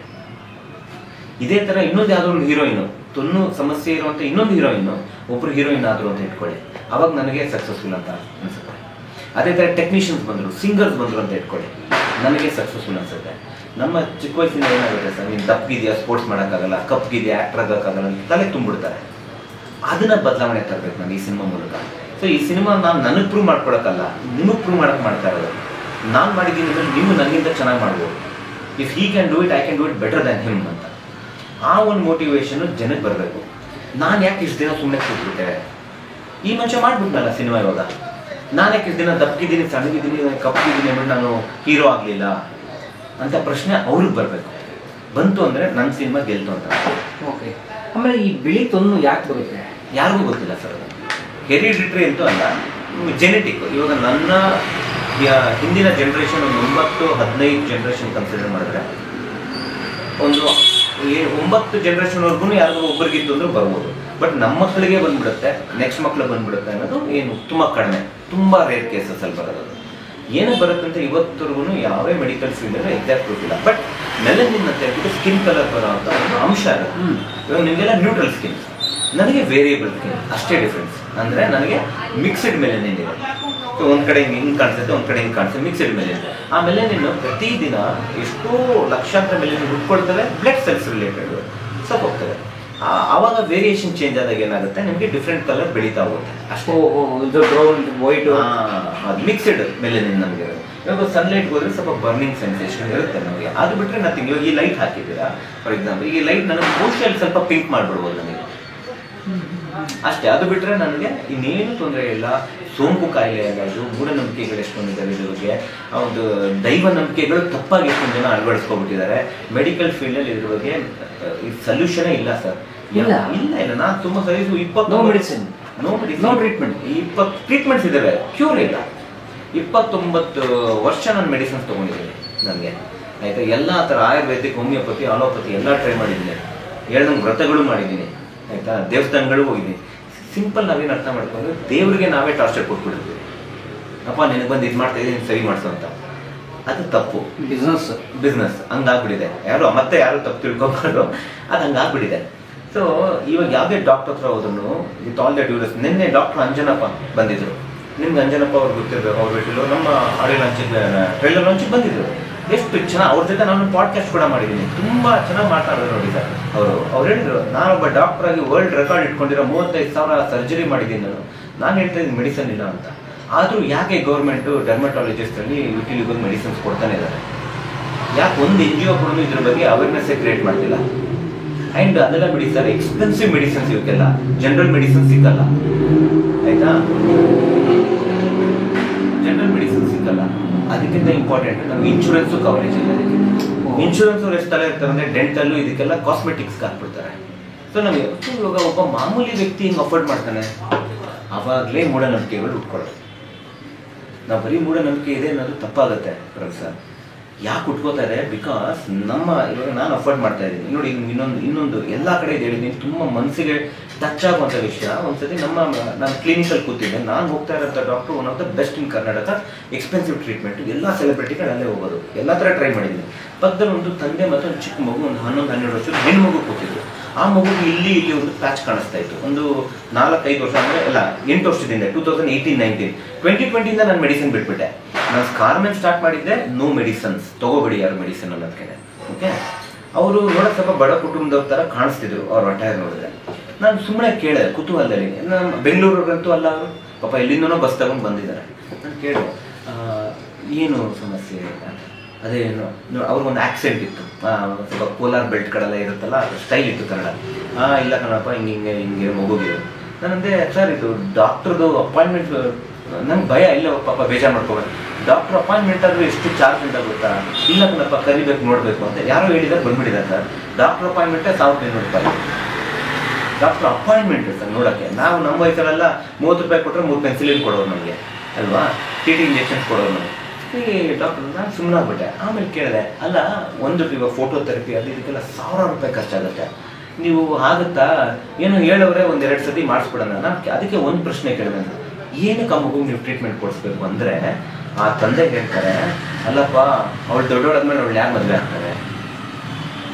11 ವರ್ಷದ ಹುಡುಗಿ ಮಗುಗೆ ಮದುವೆಯನ್ನು ಅರಿವೇ ಗೊತ್ತಿರಲ್ಲ ಸರ್, ವಯಸ್ಸಿಗೆ ಬಂದಿರಲ್ಲ ಆ ಮಗುಗೆ. ಆ ಹೆಣ್ಣು ಮಗುಗೆ ಈ ಸೀನ್ ನಮ್ಮ ಫಿಲ್ಮಲ್ಲಿ ಬರುತ್ತೆ ನೋಡಿ, ಈ ಥರ ತೊಗೊಂಡಿದ್ದೀನಿ ಸೀನ್ಸ್ಗಳನ್ನ ನಾನು. ಆ ಅರಿವೇ ಇಲ್ದಿರೋ ಮಗುಗಳಿಗೆ ನೀವ್ಯಾಕೆ ತಲೆ ಕುಂತಿದ್ದೀರ ಮದುವೆ ಅಂತ ಹೇಳ್ಬಿಟ್ಟು. ಅದು ಎಲ್ಲಿ ಬಂದಿದ್ದು ರಬ್ಬರ್ ಬೆಂಡಲ್ಲಿ ಆಟ ಆಡ್ತಾ ಇದೆ, ಅದು ಜಡೆಯಲ್ಲಿ ಆಟ ಆಡ್ತಿದೆ 11 ವರ್ಷದ ಮಗು, ಗೊತ್ತೇ ಇಲ್ಲ. ಆಮೇಲೆ ಕೇಳಿದೆ, ಅಕಸ್ಮಾತ್ ಇದು ಹೋಗ್ಲಿಲ್ಲ ಅಂತ ಹೇಳಿದ್ರೆ ಏನು ಮಾಡ್ತೀರಾ ಅಂತ ಕೇಳಿದೆ. ಇಲ್ಲಿದೆ ನೋಡಿ ಸಮಸ್ಯೆ, ಇದು ಹೋಗ್ಲಿಲ್ಲ ಅಂದರೆ ಏನೋ ದೇವರ ದಿಂಡ್ರ ನೋಡ್ಕೊಂಡು ವ್ರತಗೀತ ಮಾಡ್ತೀವಿ ಅಂದರು. ಅಲ್ಲಿ ಮೂಢನಂಬಿಕೆಗಳು ಹುಟ್ಟೋದು. ಸೊ ಈ ಥರ ಪರಿಹಾರ ಸಿಗದೆ ಮನುಷ್ಯ ಆ ಕಡೆ ಹೋಗ್ತಾರೆ ಸರ್. ಇದನ್ನ ಯಾರು ಅಬ್ಸರ್ವ್ ಮಾಡಿಲ್ಲ. ನಾವೇನಂತೀವಿ, ಇವರು ಮೂಢನಂಬಿಕೆ ಫಾಲೋ ಮಾಡ್ತಾರೆ, ಮೌಢ್ಯಗಳು ಅಂತ ಏನಾಗುತ್ತೆ, ತಂದೆ ತಾಯಿಗಳಿಗೆ ಏನಾದ್ರು ಮಾಡಿ ಇದಕ್ಕೆ ಸೊಲ್ಯೂಷನ್ ಕೊಡಲೇಬೇಕು ಅಂದ್ಬಿಟ್ಟು ಹೇಳ್ದವ್ರು ಯಾರೇನೇನು ಹೇಳ್ತಾರೆ ಎಲ್ಲ ಮಾಡ್ತಾರೆ ಸರ್. ಎಷ್ಟು ಮುಕ್ಕೋಟಿ ದೇವತೆಗಳಿದ್ದಾರೆ, ಚರ್ಚ್ಗಳಿದೆ, ಮಸೀದಿಗಳಿದೆ, ಎಲ್ಲ ಕಡೆ ನಾವು ರೌಂಡ್ ಹೊಡಿಯೋಕ್ಕಾಗುತ್ತೆ ಸರ್. ಎಲ್ಲ ಕಡೆ ಸೊಲ್ಯೂಷನ್ಸ್ ಆಗಲ್ಲ. ಬೆಸ್ಟ್ ಸೊಲ್ಯೂಷನ್ನು ನೀವು ಅದನ್ನು ನಾನು ಇದೆ ಅಂತ ಅಕ್ಸೆಪ್ಟ್ ಮಾಡ್ಬೋದು. ಮೊನ್ನೆ ಯಾವುದೋ ಒಂದು ಇಂಟರ್ವ್ಯೂನಲ್ಲಿ ಹೇಳ್ತಿದ್ದೆ, ನೀವು ಯಾವತ್ತರೆಗೂ ನಿಮ್ಮ ಲೈಫ್ನ ನೀವು ಓನ್ ಮಾಡಲ್ಲ ಅಲ್ಲಿವರೆಗೂ ನೀವು ನಿಮ್ಮ ಲೈಫ್ನ ಬೇರೆಯವ್ರು ರೆಂಟ್ ಕೊಟ್ಟಂಗಿಲ್ಲ, ಬಾಡಿಗೆ ಕೊಟ್ಟಂಗೆ. ಮಾತಾಡ್ಕೊಂಡು ನನ್ನ ಬಗ್ಗೆ ಮಾತಾಡ್ಕೊಂಡು, ಇದು ನಾನು ಇರೋದು ಹಿಂಗೆ ಅಂದಾಗ ನೀವಂತೂ ನನ್ನ ಡಿಸ್ಕ್ರಿಮಿನೇಟ್ ಮಾಡಲಿಲ್ಲ, ನೀವಂತೂ ನನ್ನ ಶೇಕ್ ಹ್ಯಾಂಡ್ ಮಾಡಿದೆ, ಅಯ್ಯೋ ನಾನು ಮುಟ್ಟಲ್ಲ ಅಂತ ಹೇಳಲಿಲ್ಲ. ಯಾಕೆ ಅಂದರೆ ನನ್ನಲ್ಲೇ ಆ ಕೊರತೆ ಇಲ್ಲ ಇವಾಗ ಫಸ್ಟು. ಸೊ ಇಲ್ಲಿಂದ ತೆಗಿಬೇಕು ಅದನ್ನು. ಅಲ್ವಾ? ನಾನು ನೀವು ಇವಾಗ ಕೈ ಮೇಲೆ ಇಟ್ಟಿದ್ದೀನ, ನೀವು ಮಹಿಳಾ ಟೈಮಲ್ಲಿ ನೋಡಿ ನಾನು ಹಿಂಗೆ ಇಟ್ಕೊಂಡು ಇಂಟರ್ವ್ಯೂ ಕೊಟ್ಟಿದ್ದೀನಿ, ಕಾಣಿಸ್ಕೋಬಾರ್ದು ಅಂತ.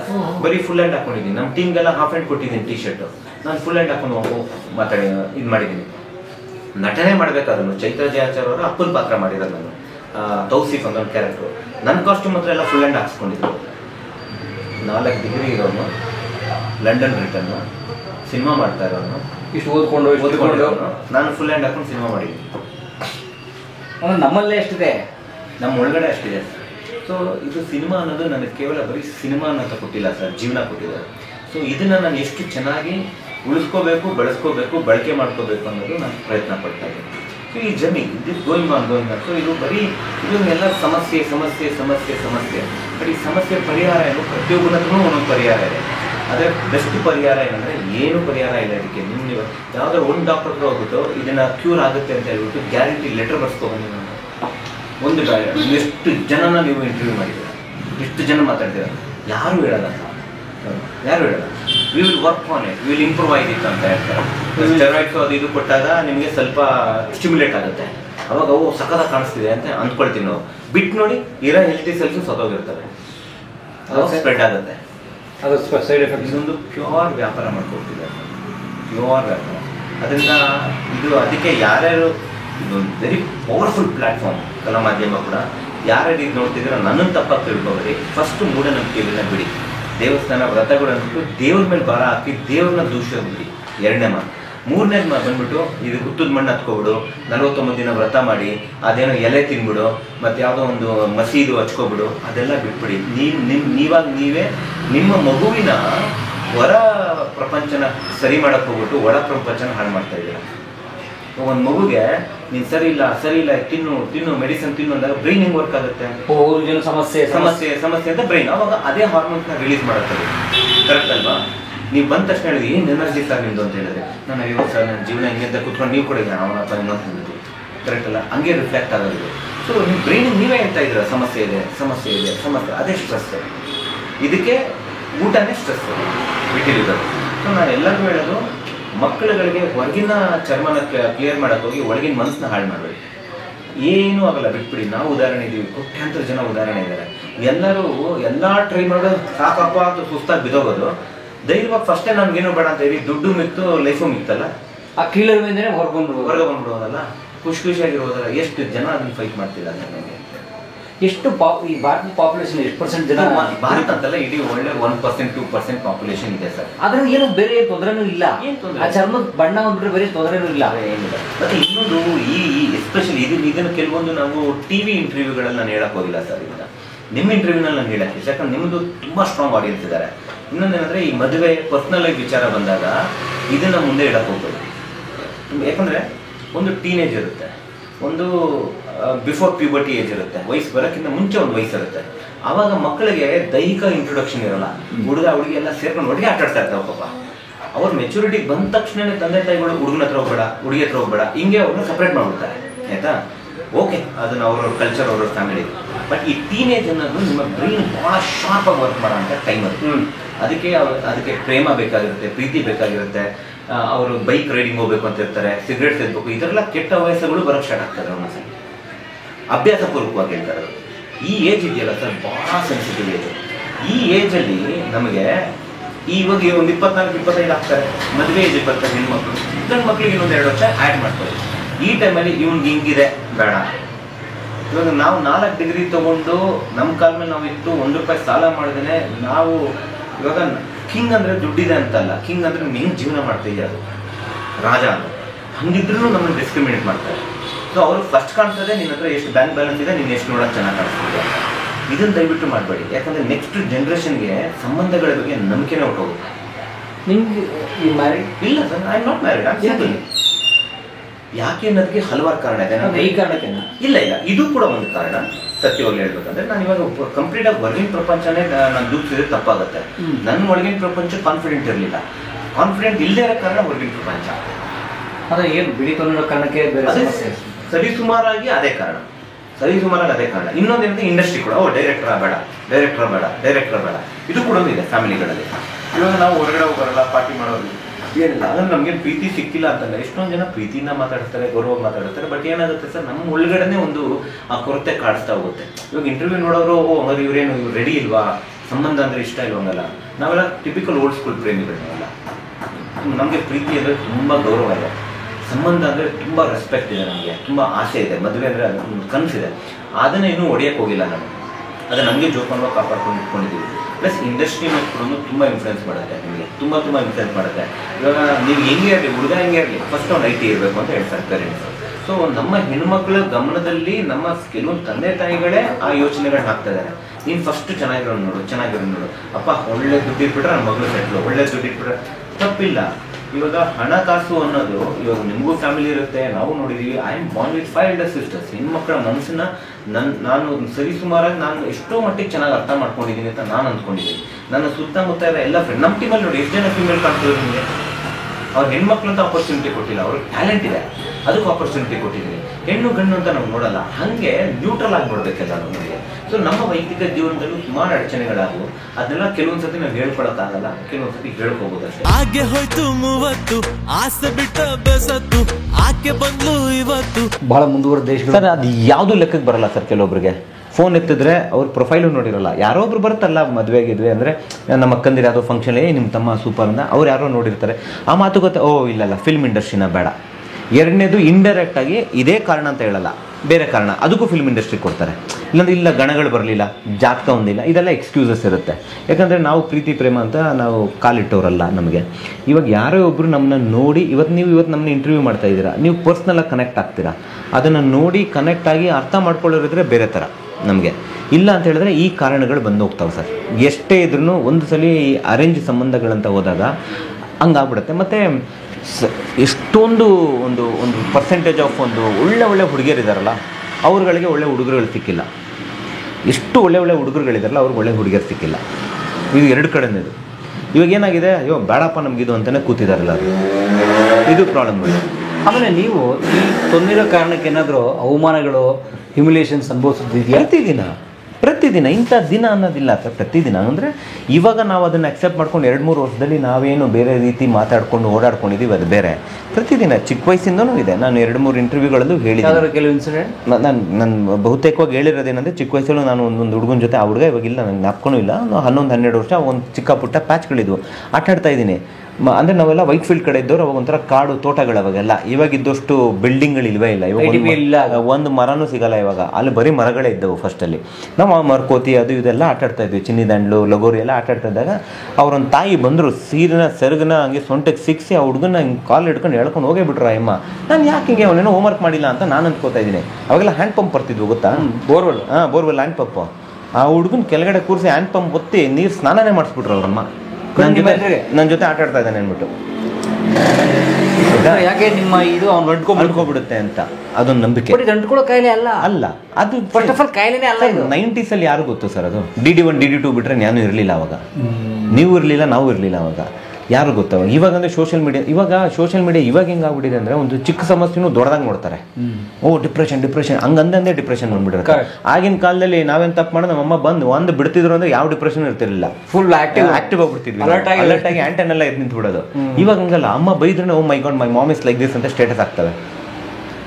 ಸಪ್ರೇಟ್ ಆಗಕ್ಕೆ 2 ನಿಮಿಷ ತಗೋತಾ ಇದ್ದಾರೆ, ಹತ್ರ ಆಗಕ್ಕೆ 20 ವರ್ಷ ತಗೋತಾ ಇದ್ದಾರೆ ಜನ ಇವಾಗ. ಹಿಂಗಿದ್ದಾಗ ಇದು ಕೂಡ ನನ್ನ ಪರ್ಸ್ನಲ್ ರಿಲೇಷನ್ಶಿಪ್ಪಲ್ಲಿ ಇದನ್ನು ಕೂಡ ಒಬ್ಬ ಡೈರೆಕ್ಟರ್ ಸರ್, ಪ್ರತಿದಿನ ಹೊಸ ಜನಗಳನ್ನ ನೋಡ್ತೀನಿ. ಎಷ್ಟೊಂದು ಬ್ರೋಕನ್ ರಿಲೇಷನ್ಶಿಪ್ ನೋಡ್ತಾ ಇರ್ತೀವಲ್ಲ, ನಮ್ಗೆ ಇನ್ಫ್ಲುಯೆನ್ಸ್ ಆಗ್ತಾ ಹೋಗುತ್ತೆ. ಏನಕ್ಕೆ ಜಗಳ ಆಡ್ತಾ ಇದ್ದೀರಾ, ಕಾರಣ ಏನು? ನಮ್ಮ ಅತ್ತೆ ಅಡುಗೆ ಮಾಡೋಕ್ಕೆ ಹೇಳ್ಬಿಟ್ರು, ಐ ಕಾಂಟ್ ಡೂ ದಿಸ್ ಅಂತ. ಈ ಕಾರಣಗಳು. ಮತ್ತು ಈ ಫೆಮಿನಿಸಮ್ ಅನ್ನೋದನ್ನ ತುಂಬ ರಾಂಗ್ಲಿ ಇಂಪ್ಲಿಮೆಂಟ್ ಮಾಡ್ಕೊಬಿಟ್ಟಿದ್ದಾರೆ ಸರ್ ಸಮಾಜದಲ್ಲಿ. ಅಂದರೆ ಮತ್ತೆ ಯಾರು ಹೆಣ್ಮಕ್ಳು ತಪ್ಪು ತಿಳ್ಕೊಬಾರ್ದು, ನಾನು 2 ಕಡೆನೂ ಹೇಳ್ತಾ ಇದ್ದೀನಿ. ರಾಂಗ್ಲಿ ಇಂಪ್ಲಿಮೆಂಟ್ ಮಾಡ್ಕೊಬಿಟ್ಟಿದ್ದಾರೆ. ಕೆಲವೊಂದು ನೇಚರಿಂದ ಬಂದಿರೋದು ನಮ್ಮ ಕಲ್ಚರ್ಗೆ ನಾವು ಅಡಾಪ್ಟ್ ಮಾಡ್ಕೊಂಡಿರ್ತೀವಿ. ತಾಯಿ ಪ್ರೀತಿ ಅಂತ ಯಾಕೆ ಕರಿತೀವಿ, ತಾಯಿ ತುತ್ತು ಅಂತ ಏನು ಕರಿ. ಇವಾಗ ತಂದೆ ತುತ್ತು ಅನ್ನಿ, ಇವಾಗ ಈಕ್ವಲ್ ರೈಟ್ಸ್ ಅಂದ್ಬಿಟ್ಟು ತಂದೆ ತುತ್ತು ಅನ್ನಿ. ತಾಯಿ ಮಡಲ್ ಅಂತ ಕರಿತೀವಿ, ತಂದೆ ಮಡಲ್ ಅಂತ ಯಾವ ಥರ ಕರೆದಿದ್ದೀವ ಆಯಿತಾ. ತಾಯಿ ಹಬ್ಬಕ್ಕೆ ಅಂತ ಕರಿತೀವಿ, ತಂದೆ ಹಬ್ಬಕ್ಕೆ ಅಂತ ಕರಿತೀವ. ವೆರಿ ಅನ್ಸಂಗ್ ಹೀರೋಸ್ ತಂದೆಗಳು. ಇದು ನೇಚರಿಂದ ಬಂದಿರೋಂಥ ಒಂದು ಕಲ್ಚರು. ಇವಾಗ ಏನು ಮಾಡಿಬಿಟ್ರು, ಯಾಕೆ ತಾಯಿ ಮಾತ್ರ ಮಾಡಬೇಕು, ಯಾಕೆ ಇವ್ರು ಮಾತ್ರ ಮಾಡಬೇಕು ಅನ್ನೋ ವಿಷಯಗಳಲ್ಲಿ ಡಿವೋರ್ಸ್ಗಳಾಗ್ತಿದ್ದಾವೆ ಇವಾಗ. ಇದು ಸಮಾಜ ಇವಾಗ ಹಂಗಿರೋದು.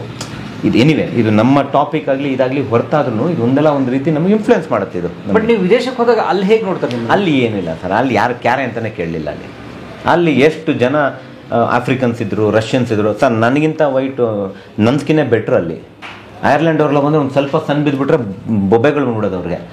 ಒಂದು ಲೋಷನ್ ಹಚ್ಕೊಂಡು ಇನ್ನೊಂದು ಲೋಷನ್ ಹಚ್ಕೊಂಡು ಅದ್ರ ಮೇಲೆ ಇನ್ನೊಂದು ಹಚ್ಕೊಂಡು ಅದ್ರ ಮೇಲೆ ಇನ್ನೊಂದು ಹಚ್ಕೊಂಡು ಆಚೆ ಹೋಗ್ತಾರೆ ಅವರು. ನಮ್ಮಷ್ಟು ಹೆಲ್ದಿ ಯಾರೂ ಇಲ್ಲ ಸರ್ ಹೇಳ್ತೀನಿ. ಪ್ರಪಂಚದಲ್ಲೇ ಇಂಡಿಯನ್ ನಮ್ಮ ಭಾರತೀಯರಷ್ಟು ಹೆಲ್ದಿ ಬ್ಯೂಟಿಫುಲ್ ಸ್ಕಿನ್ ಯಾರ್ದು ಇಲ್ಲ. ಅವರೆಲ್ಲರೂ ಅಡ್ಜಸ್ಟ್ ಆಗ್ಬಿಡ್ತಾರೆ. ನಮಗಿಂತ ವರ್ಷ ಸ್ಕಿನ್ಗಳು ಅವ್ರದ್ದು. ಅಲ್ಲಿ ಯಾರು ನಮಗೇನು ನೋಡೋಕೆ ಹೋಗಲ್ಲ ಅಲ್ಲಿ ನಮಗೆ. ಸೊ ಈ ಥರ ಅಲ್ಲಿ ನಮ್ಗೆ ಅಲ್ಲಿ ಯಾರು ಏನು ಯಾವುದೇ ರೀತಿ ಅದು ಕೇಳಿದ್ದಾರೆ. ಬಟ್ ಅಲ್ಲಿ ಅವ್ರಿಗೆ ಗೊತ್ತಿತ್ತು, ಯಾಕಂದರೆ ಅವ್ರು ವಿಟಿಲಿಗೆ ಅಂದ್ರೂ ಗೊತ್ತು, ಅವ್ರು ವೈಟ್ ಸ್ಕಿನ್ ಅಂದ್ರೂ ಗೊತ್ತು. ಐರ್ಲೆಂಡ್ ಅವರೆಲ್ಲ ಹೋಗ್ಬಿಟ್ರೆ ನನಗಿಂತ ತ್ರಿಬಲ್ ವೈಟ್ ಇದ್ದಾರೆ ಅವರು. ಅದರ ಪ್ಯೂರ್ ವೈಟ್ ಹಾಲ್ ವೈಟ್ ಇದ್ದಾರೆ ಅವರು. ಸ್ವಲ್ಪ ಸಣ್ಣಿತ್ತು ಅಂದ್ರೂ ಅವರು ಈಕ್ವೇಟರ್ಗೆಲ್ಲ ಕ್ಲೋಸರ್ ಇರೋ ಕಂಟ್ರಿ ಅದು, ನಾರ್ತ್ ಕಂಟ್ರಿಗಳೆಲ್ಲ. ಇನ್ನೂ ಅವ್ರಿಗೆ ಸ್ಕಿನ್ ಬನ್ಸು, ಸನ್ ಬನ್ಸು ಅವೆಲ್ಲ ಜಾಸ್ತಿ ಆಗ್ತವೆ ಅವಕ್ಕೆ. ನಾವೇ ಎಷ್ಟೋ ಬೆಟ್ರು ಹಂಗೆ ಲೆಕ್ಕ ಹಾಕಿದ್ರೆ. ನಾವು ಕಲ್ಚರ್ನ ಯಾವಾಗ ನಮ್ಮ ಒಂದು ಐಡೆಂಟಿಟಿಗೆ ತೊಗೊಬರ್ತೀವಿ ಅಲ್ಲಿ ತೊಂದರೆಗಳಾಗುತ್ತೆ ಅಷ್ಟೇ ಸರ್, ಇನ್ನೇನು ಇಲ್ಲ ನಮಗೆ. ಸೊ ಇದು ಒಟ್ಟಾರೆ ನಿಮ್ಮ ಬಿಳಿ ಚುಕ್ಕಿ ಸಿನಿಮಾ ಕತೆ, ಸಿನಿಮಾದ ಹೂರಣ. ಅದು ಹೂರಣ ಸಿನಿಮಾನಲ್ಲಿ ಏನು ಮಾಡಿದ್ದೀವಿ, ಕೆಲವೊಂದು ಅಂತಲ್ಲ 95% ಎಲ್ಲ ರಿಯಲ್ ಇನ್ಸಿಡೆಂಟ್ಗಳನ್ನ ತೊಗೊಂಡಿದ್ದೀನಿ ನಾನು. ಇವಾಗ ಒಂದು ಮಗುದು ತಾಯಿದು ಹೇಳಿದೆ ನಾನು, ಅದನ್ನು ಬಣ್ಣದ ಮೂಲಕ ತೋರಿಸಿ. ಹೋಲಿ ಆಡಬಾರ್ದು ಅಂತ ಹೇಳ್ಬಿಟ್ಟು ನಾನು ಹೋಲಿ ಆಡೋದೇ ನಿಲ್ಲಿಸ್ಬಿಟ್ರು ಚಿಕ್ಕ ವಯಸ್ಸಲ್ಲಿ. ಬಣ್ಣ ಹಚ್ಕೊಬಿಟ್ರೆ ಅಲರ್ಜಿ ಆಗಿಬಿಡುತ್ತೆ ಅಂತ ಹೇಳ್ಬಿಟ್ಟು. ಸೊ ಅದನ್ನು ಆ ರೀತಿ ತೋರಿಸಿದ್ದೀನಿ. ಇವಾಗ ಒಂದು ಚಿಕ್ಕ ಮಗು ಮತ್ತು ತಂದೆದು ಹೇಳಿದ್ನಲ್ಲ, ಅದನ್ನು ಬೇರೆ ರೀತಿ ತೋರಿಸಿದ್ದೀನಿ. ಸೊ ಇದು ನನ್ನ ಜೀವನ ಚರಿತ್ರೆ ಅಲ್ಲ, ಇದು it's not my biography. But ನಾನು ಅಬ್ಸರ್ವ್ ಮಾಡಿರೋಂಥ ಇನ್ಸಿಡೆಂಟ್ಸ್ಗಳನ್ನ, ರಿಯಲ್ ಇನ್ಸಿಡೆಂಟ್ಸ್ಗಳನ್ನ ನಾನು ಹಾಕಿದ್ದೀನಿ ನಾನು ಸಿನಿಮಾನ. ಅದರಿಂದ ನಿಮಗೆ ಸಿನಿಮಾ ತುಂಬ ರಿಯಲ್ ಆಗಿ ಕಾಣಿಸುತ್ತೆ. ಅದರಿಂದ ಸಿನಿಮಾ ನಿಮಗೆ ತುಂಬ ಇದು ನನ್ನ ಮಗಳ ಜೊತೆ ನನ್ನ ಮಗನ ಜೊತೆ ಆದದಲ್ವಾ, ನಮ್ಮ ಸ್ಕೂಲಲ್ಲಿ ಆದದಲ್ವಾ ಅಂತ ನಿಮ್ಗೆ ಅನಿಸುತ್ತೆ.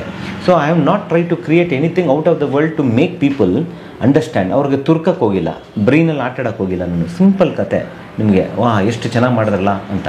ನೀವು ಅದೇ ಯಾರಿಗೂ ಹೇಳ್ತಿದ್ದೆ, ನಗ್ತಾ ಕಣ್ಣಲ್ಲಿ ನೀರಿರುತ್ತೆ, ನಕ್ಕಿ ಅಳ್ತಾ ತುಟಿಗಳ ನಗು ಇರುತ್ತೆ ಸಿನಿಮಾ ಕ್ಲೈಮ್ಯಾಕ್ಸ್. ಆ ಥರ ನಾವು ಸಿನಿಮಾ ಮಾಡಿರೋದು ಒಳ್ಳೆ. Very nice. ಸೊ ನಿಮ್ಮ 4 ವರ್ಷದ ಕನಸು ಬರ್ತಾ ಇದೆ ಈಗ? ಬರ್ತಾ ಇದೆ ಸರ್. ಇನ್ನು 4 ವರ್ಷದ ಕನಸು ಇನ್ನು 4 ದಿನದಲ್ಲಿ ಮುಂದೆ ಬರ್ತಾ ಇದೆ. ನೋಡ್ಬೇಕೇನು ಮಾಡಿ. ಮಾತಾಡಬೇಕಂದ್ರೆ ಸುಮಾರು ಇರುತ್ತೆ. ಇವಾಗ ಅದು ಎಷ್ಟು ಮಾತಾಡಬೇಕು ಅನ್ನೋದಕ್ಕಿಂತ ಏನು ಮಾತಾಡಬೇಕು ಅನ್ನೋದು ಅಷ್ಟೇ ನನಗೆ ಮುಖ್ಯ. ನಾನು ಏನೇ ಮಾತಾಡಲಿ ನಮ್ಮ ಕೆಲಸ ಮಾತಾಡಬೇಕು. ನಾನು ಏನೇ ಮಾತಾಡಲಿ ಜನಗಳು ಆ ಸಿನಿಮಾನ ಇಷ್ಟಪಡಬೇಕು ಅಷ್ಟೇ, ನಮಗೆ ಇನ್ನೇನು ಇಲ್ಲ. ಯಾಕಂದರೆ ನಮ್ಮನ್ನ ನಂಬಿ ಎಷ್ಟೊಂದು ಟೆಕ್ನಿಷಿಯನ್ಸ್ ಈ ಸಿನಿಮಾನಲ್ಲಿ ನಿಂತಿದ್ದಾರೆ. ನಾನು ಅನೌನ್ಸ್ ಮಾಡಲ್ಲ ಸರ್, ಏನು ಅನೌನ್ಸ್ ಮಾಡಿದ್ರೆ ಬಿಟ್ಕೊಡಲ್ಲ. ನಾನು ಏನು ಹಠ ಕಾಯ್ತೋ ಗೊತ್ತಿಲ್ಲ, ಬಟ್ ಒಟ್ಟಿನಲ್ಲಿ ಈ ಸಿನಿಮಾ ಮಾಡಬೇಕು ಅಂತ ತುಂಬ ಹಠ ಮಾಡಿ ಇಷ್ಟಪಟ್ಟು ಮಾಡಿ ಜನಗಳ ಮುಂದೆ ತರ್ತಾ ಇದ್ದೀವಿ. ಒಂದಂತೂ ಗ್ಯಾರಂಟಿ ಕೊಡ್ತೀನಿ ನಿಮಗೆ, this cinema will definitely stand out. ಇವಾಗ 10 ವರ್ಷ ಮುಂದಕ್ಕೆ ಯೋಚನೆ ಮಾಡಿದ್ರು ಈ ಸಿನಿಮಾ ಇನ್ನೊಬ್ಬರು ಅಟೆಂಪ್ಟ್ ಮಾಡಲ್ಲ ಸರ್. ಈ 5 ವರ್ಷ ಆದಮೇಲೆ ಈ ಸಿನಿಮಾ ಕೇಸ್ ಸ್ಟಡಿ ಆಗುತ್ತೆ ಎಲ್ಲರಿಗೂ. ಹೆಂಗೆ ಮಾಡಿದೆ ನಾನು? ಒಬ್ಬ ವಿಟಿಲಿಗೋ ಆ್ಯಕ್ಟ್ರು, ಡೈರೆಕ್ಟ್ರು, ಪ್ರೊಡ್ಯೂಸರ್, ಆ್ಯಕ್ಟ್ರ್ ಆಗೋದು ಈಗಿನ ಕಾಲದಲ್ಲಿ ಡಿಸ್ಆರ್ಗನೈಸ್ಡ್ ಇಂಡಸ್ಟ್ರಿನಲ್ಲಿ. ನಾವು ಒಬ್ಬ ಮಾಡ್ದ 3 ವೇದಿಕೆ ಇಟ್ಕೊಂಡು ಮಾಡ್ದ ಅಂತ ಹೇಳಿದ್ರೆ ಹಿಂಗೆ ಮಾಡ್ದ ಅನ್ನೋದು ಕೇಸ್ ಸ್ಟಡಿ ಆಗುತ್ತೆ. ಆದರೆ 5 ವರ್ಷದವರೆಗೂ ದಯವಿಟ್ಟು ಬಿಡಬೇಡಿ. ಸಿನಿಮಾ ರಿಲೀಸ್ ಆದಾಗಲೇ ದಯವಿಟ್ಟು ಸಿನಿಮಾ ನೋಡಿ. ಆವಾಗ ಇನ್ನೊಂದು 5 ಸಿನಿಮಾ ಚೆನ್ನಾಗಿ ಮಾಡಿ. ಯಾಕೆ 5 ವರ್ಷ ಆದಮೇಲೆ ಇವಾಗ ಸೂಪರ್ ನಾಗಮಂಡಲ ಬಂದಾಗ ನಾಗಮಂಡಲ ಅಂತ ಯಾರಿಗೂ ಗೊತ್ತಾಗಿರಲಿಲ್ಲ. ಇವಾಗ ಅಯ್ಯೋ ನಾಗಮಂಡಲ ಅಂತ ಹೇಳ್ತಾರೆ ಅಲ್ವಾ. ಆ ಸಿನಿಮಾಗಳನ್ನ ನಾವು ಕಲ್ಟ್ ಸಿನಿಮಾನು ಬರೀ 80s 90s ಹೇಳ್ತೀವಿ. 2010 ಆದಮೇಲೆ ಯಾವ್ದಾದ್ರು ಒಂದು ಕಲ್ಟ್ ಸಿನಿಮಾ ಅಂತ ಹೇಳಿ, ಯಾವ್ದಾದ್ರು ಒಂದೆರಡು ಹೇಳಿ ನೀವು ನೋಡೋಣ. ಅಲ್ಲ, ದೇಸಾಯಿ ಸರ್ದು ಒಂದು 20 ಸಿನಿಮಾ ಹೇಳ್ತೀನಿ ನಾನು. ಶಂಕರ್ನಾಗ್ ಅವ್ರದ್ದು ಯಾವುದು ಬೇಡ ಸರ್, ಪುಟ್ಟಣ್ಣ ಕಣ್ಗಳ ಅವ್ರದ್ದು ಯಾವ್ದಾದ್ರು ಒಂದು ಸಿನಿಮಾ ಹಿಂಗಿಡಿ, ಮಿಕ್ಕಿದೆಲ್ಲ ಸಿನಿಮಾ ಲೈನ್ ಗಡಿ ಯಾವುದು ದಾಟಲ್ಲ ಅಲ್ವಾ. ಸೊ ಈ ಥರ ನಮಗೆ, ಸೊ ಈ ಥರ ಒಂದು ವೆರಿ ವಿಭಿನ್ನವಾದ cinema, but at simple cinema ನಾವು ಕೊಟ್ಟಿರೋದು. ನನಗೆ ಸರಿ ತೋರಿಸಿದ್ನ ಚೆನ್ನಾಗಿ ತೋರಿಸಿದ್ದೀನಿ. And I am A good film maker. ನಾನು ಕ್ವಾಲಿಟಿ ಆಗಲಿ ಇದಾಗಲಿ ಜವಾಬ್ದಾರಿ ಅಂತ ಇರುವಂಥ ಸಿನಿಮಾ ಮೇಕರ್ ನಾನು. ಬಟ್ ಎಂಟರ್ಟೈನ್ ಏನಂದರೆ ತುಂಬ ಸೀರಿಯಸ್ ಆಗಿರುತ್ತೋ ಅಯ್ಯೋ ಅಂತ ಇರುತ್ತಿಲ್ಲ. ನಗ್ತಾ ನೋಡಿ, ಇವಾಗ ಮೀನು ತಿಂದರೆ ನಿನ್ನ ಬಿಳಿ ಚುಕ್ಕಿ ಬರುತ್ತೆ ಅಂತ ಹೇಳ್ತಾರೆ. ಅದಕ್ಕೆ ನಾನು ಅವ್ನಿಗೆ ಹೇಳ್ತೀನಿ ಸಿನಿಮಾನಲ್ಲಿ, ಮೀನು ತಿಂದರೆ ಅರ್ಧಕ್ಕರ್ಧ ಜನನೇ ಬಿಳಿಗಿರ್ಬೇಕಾಯ್ತು, ಸುಮ್ಮನೆ ಮೀನು ಕೊಡು ನನಗೆ ಅಂತ ಹೇಳ್ತೀನಿ. ಎಲ್ಲರೂ ಮೀನು ತಿಂತಾರಲ್ಲ, ಮತ್ತು ಯಾಕೆ ಯಾರು ಬೆಳಗಿಲ್ಲ? ಮತ್ತು ಹಾಲು ಕುಡಿದ್ರೆ ಬರ್ತಾರೆ. ಮಶ್ರೂಮ್ ಸರ್, ಆಯುರ್ವೇದಿಕ್ ಮೆಡಿಸಿನ್ ತೊಗೋಬೇಕಾದ್ರೆ ವಾತ ಪಿತ್ತ ಕಫ ಇದನ್ನ ಬೇಸಿದ ಮೇಲೆ ಅವ್ರು ಮೆಡಿಸಿನ್ ಕೊಡೋದು. ಅವ್ರ ಲೆಕ್ಕದಲ್ಲಿ ನಾನು ಏನೂ ತಿನ್ನಲೇಬಾರ್ದು, ರಸ ಕೂಡ ಸದೋಗ್ಬಿಡ್ಬೇಕು. ನಾನು ಆಲೂಗಡ್ಡೆ ತಿನ್ನಂಗಿಲ್ಲ, ಬದನೆಕಾಯಿ ತಿನ್ನಂಗಿಲ್ಲ, ಮಶ್ರೂಮ್ ತಿನ್ನಂಗಿಲ್ಲ, ಏನೂ ತಿನ್ನಂಗಿಲ್ಲ. ಏನು ತಿನ್ನಲಿ ಮತ್ತು ನಾನು? ಹೋಗ್ಲಿ, ಅಷ್ಟೆಲ್ಲ ಬಿಟ್ಮೇಲೆ ಸರಿಯಾಗುತ್ತೆ. ನಾವು ಕಾನ್ಫಿಡೆಂಟ್ ಹೇಳಲ್ಲ, ಅವರು ಯಾರು ಹೇಳಲ್ಲ. ಮರದ ತುಂಡುಗಳು ತಿನ್ನು ಅಂತ ಹೇಳ್ತಾರೆ. ಏನೇನೋ ಮಾಡಿಸ್ಬಿಟ್ಟಿದ್ದಾರೆ ಸರ್ ನಮಗೆ. ಡಿಪ್ಲೊಮೊನಲ್ಲಿದ್ದಾಗ ನನಗೆ ಡಿಪ್ಲೊಮೊ ಫ್ರೆಂಡ್ಸ್ಗಳಿದ್ದಾರೆ ಸರ್. ನಾನು 10th ಡಿಪ್ಲೊಮೊ, ಅವಾಗ ಅದೇ ಟೆಂಡರ್ ಏಜು. ಅವರಂಥ ಪ್ರಪಂಚದ ಅದ್ಭುತವಾದ ಸ್ನೇಹಿತರು ಇವತ್ತರೆಗೂ ನಂಗೆ ಸಿಕ್ಕಿಲ್ಲ. Diploma friends especially. ಮೆಡಿಸನ್ ಹಚ್ಕೊಂಡು ಕ್ಲಾಸ್ಗೆ ಹೋದರೆ ಸರ್ ನಾನು ಗಬ್ಬು ವಾಸನೆ ಫುಲ್ಲು. ಆ ಅಂತರ ಅಷ್ಟು ಕೆಟ್ಟ ವಾಸನೆ ಸರ್. ಮತ್ತು ಅದೇನೋ ಕಡ್ಡಿ ಪುಡಿ ಥರ ಇರೋದು ಸರ್. ಬಿಸಿನೀರಿಗೆ ಹಾಕ್ಬಿಟ್ಟು ಕುಡಿಬೇಕು ಆಯುರ್ವೇದಿಕ್ ಮೆಡಿಸನು. ತೇಗ್ ಬರೋದು, ತೇಗ್ ಬಂದರೆ ಬಾಯಲ ವಾಸನೆ. ನಾನು ಹಿಂಗೆ ಹಿಡ್ಕೊಂಡು ಕೂತ್ಕೋತಿದ್ದೆ. ಆದರೂ ಕೂಡ ಅಲ್ಲಿದ್ದಂಥ ಸ್ನೇಹಿತರು, ಒಂದು 9-10 ಜನ ನನ್ನ ಕ್ಲೋಸ್ ಸ್ನೇಹಿತರು, ಹುಡುಗರು ಹುಡುಗಿಯರೆಲ್ಲರೂ ಬರ ಪರವಾಗಿಲ್ಲ ಅಂತ ಹೆಗ್ಗಲ ಮೇಲೆ ಕೈ ಇಟ್ಟು ನನ್ನನ್ನು ನೋಡ್ಕೊಂಡಿದ್ದಾರೆ. ನಾನು ಅವ್ರನ್ನ ಇವತ್ತವರೆಗೂ ನಾನು ಬಿಟ್ಕೊಟ್ಟಿಲ್ಲ. ಅವ್ರ ಜೊತೆ ಅವತ್ತು ಹೆಂಗಿದೆ ಇವತ್ತು ಹಂಗೆ ಇದ್ದೀನಿ. ಅವರು ಮೆಸೇಜ್ ಹಾಕಿದರೆ ನೀನು ನನ್ನ ಜೊತೆನೇ ಬರೋ ಸಿನಿಮಾ ನೋಡೋಕೆ ಖಂಡಿತ ಬರ್ತೀನಿ. ಎಲ್ಲಿಗೆ ಯಾವ ಸೆಲೆಬ್ರಿಟಿ ಬೇಕಾದ್ರೂ ಬಿಟ್ಟು ಬರ್ತೀನಿ. ಆದರೆ ನೀವು ನನ್ನ ಸೆಲೆಬ್ರಿಟಿ ನಾನು ಬರ್ತೀನಿ. ಯಾಕಂದರೆ ಅವತ್ತು ಅವ್ರು ಏನಾದರೂ ನನ್ನ ಜೋಪಾನವಾಗಿ ಆ ಸ್ನೇಹಿತರು ಸ್ನೇಹ ತೋರಿಸಿಲ್ಲ ಅಂದಿದ್ದರೆ ತುಂಬ ಮಾನಸಿಕವಾಗಿ ಕೂಗ್ಬಿಡ್ತಿದ್ದೆ ನಾನು. ತುಂಬ ಮಾನಸಿಕವಾಗಿ ಕೂಗ್ಬಿಡ್ದೆ. ಅಷ್ಟೊಂದು ನಾನು ಕಲ್ತ್ಕೊಬಿಟ್ಟೆ ಜೀವನ. ಹಿಂಗೆ ಅಂತ ಹೇಳಿ. ಸೊ ಆ ಥರ ತುಂಬ ಹಿಂಸೆಗಳಾಗ್ಬಿಟ್ಟಿದೆ ಮೆಡಿಸನ್ಸಿಂದೆಲ್ಲ. But anyway coming back to cinema. So 24ನೇ ತಾರೀಕು ನಿಮ್ಮ ಮುಂದೆ ತರ್ತಾ ಇದ್ದೀನಿ ಸರ್. ನಮಗೆ ಅಷ್ಟೇ. ನಮಗೆ ಆಲ್ ದಿ ಬೆಸ್ಟ್ ಸರ್. ಶುಭವಾಗಲಿ sir. Thank you sir. Thank you so much sir. Thank you so much.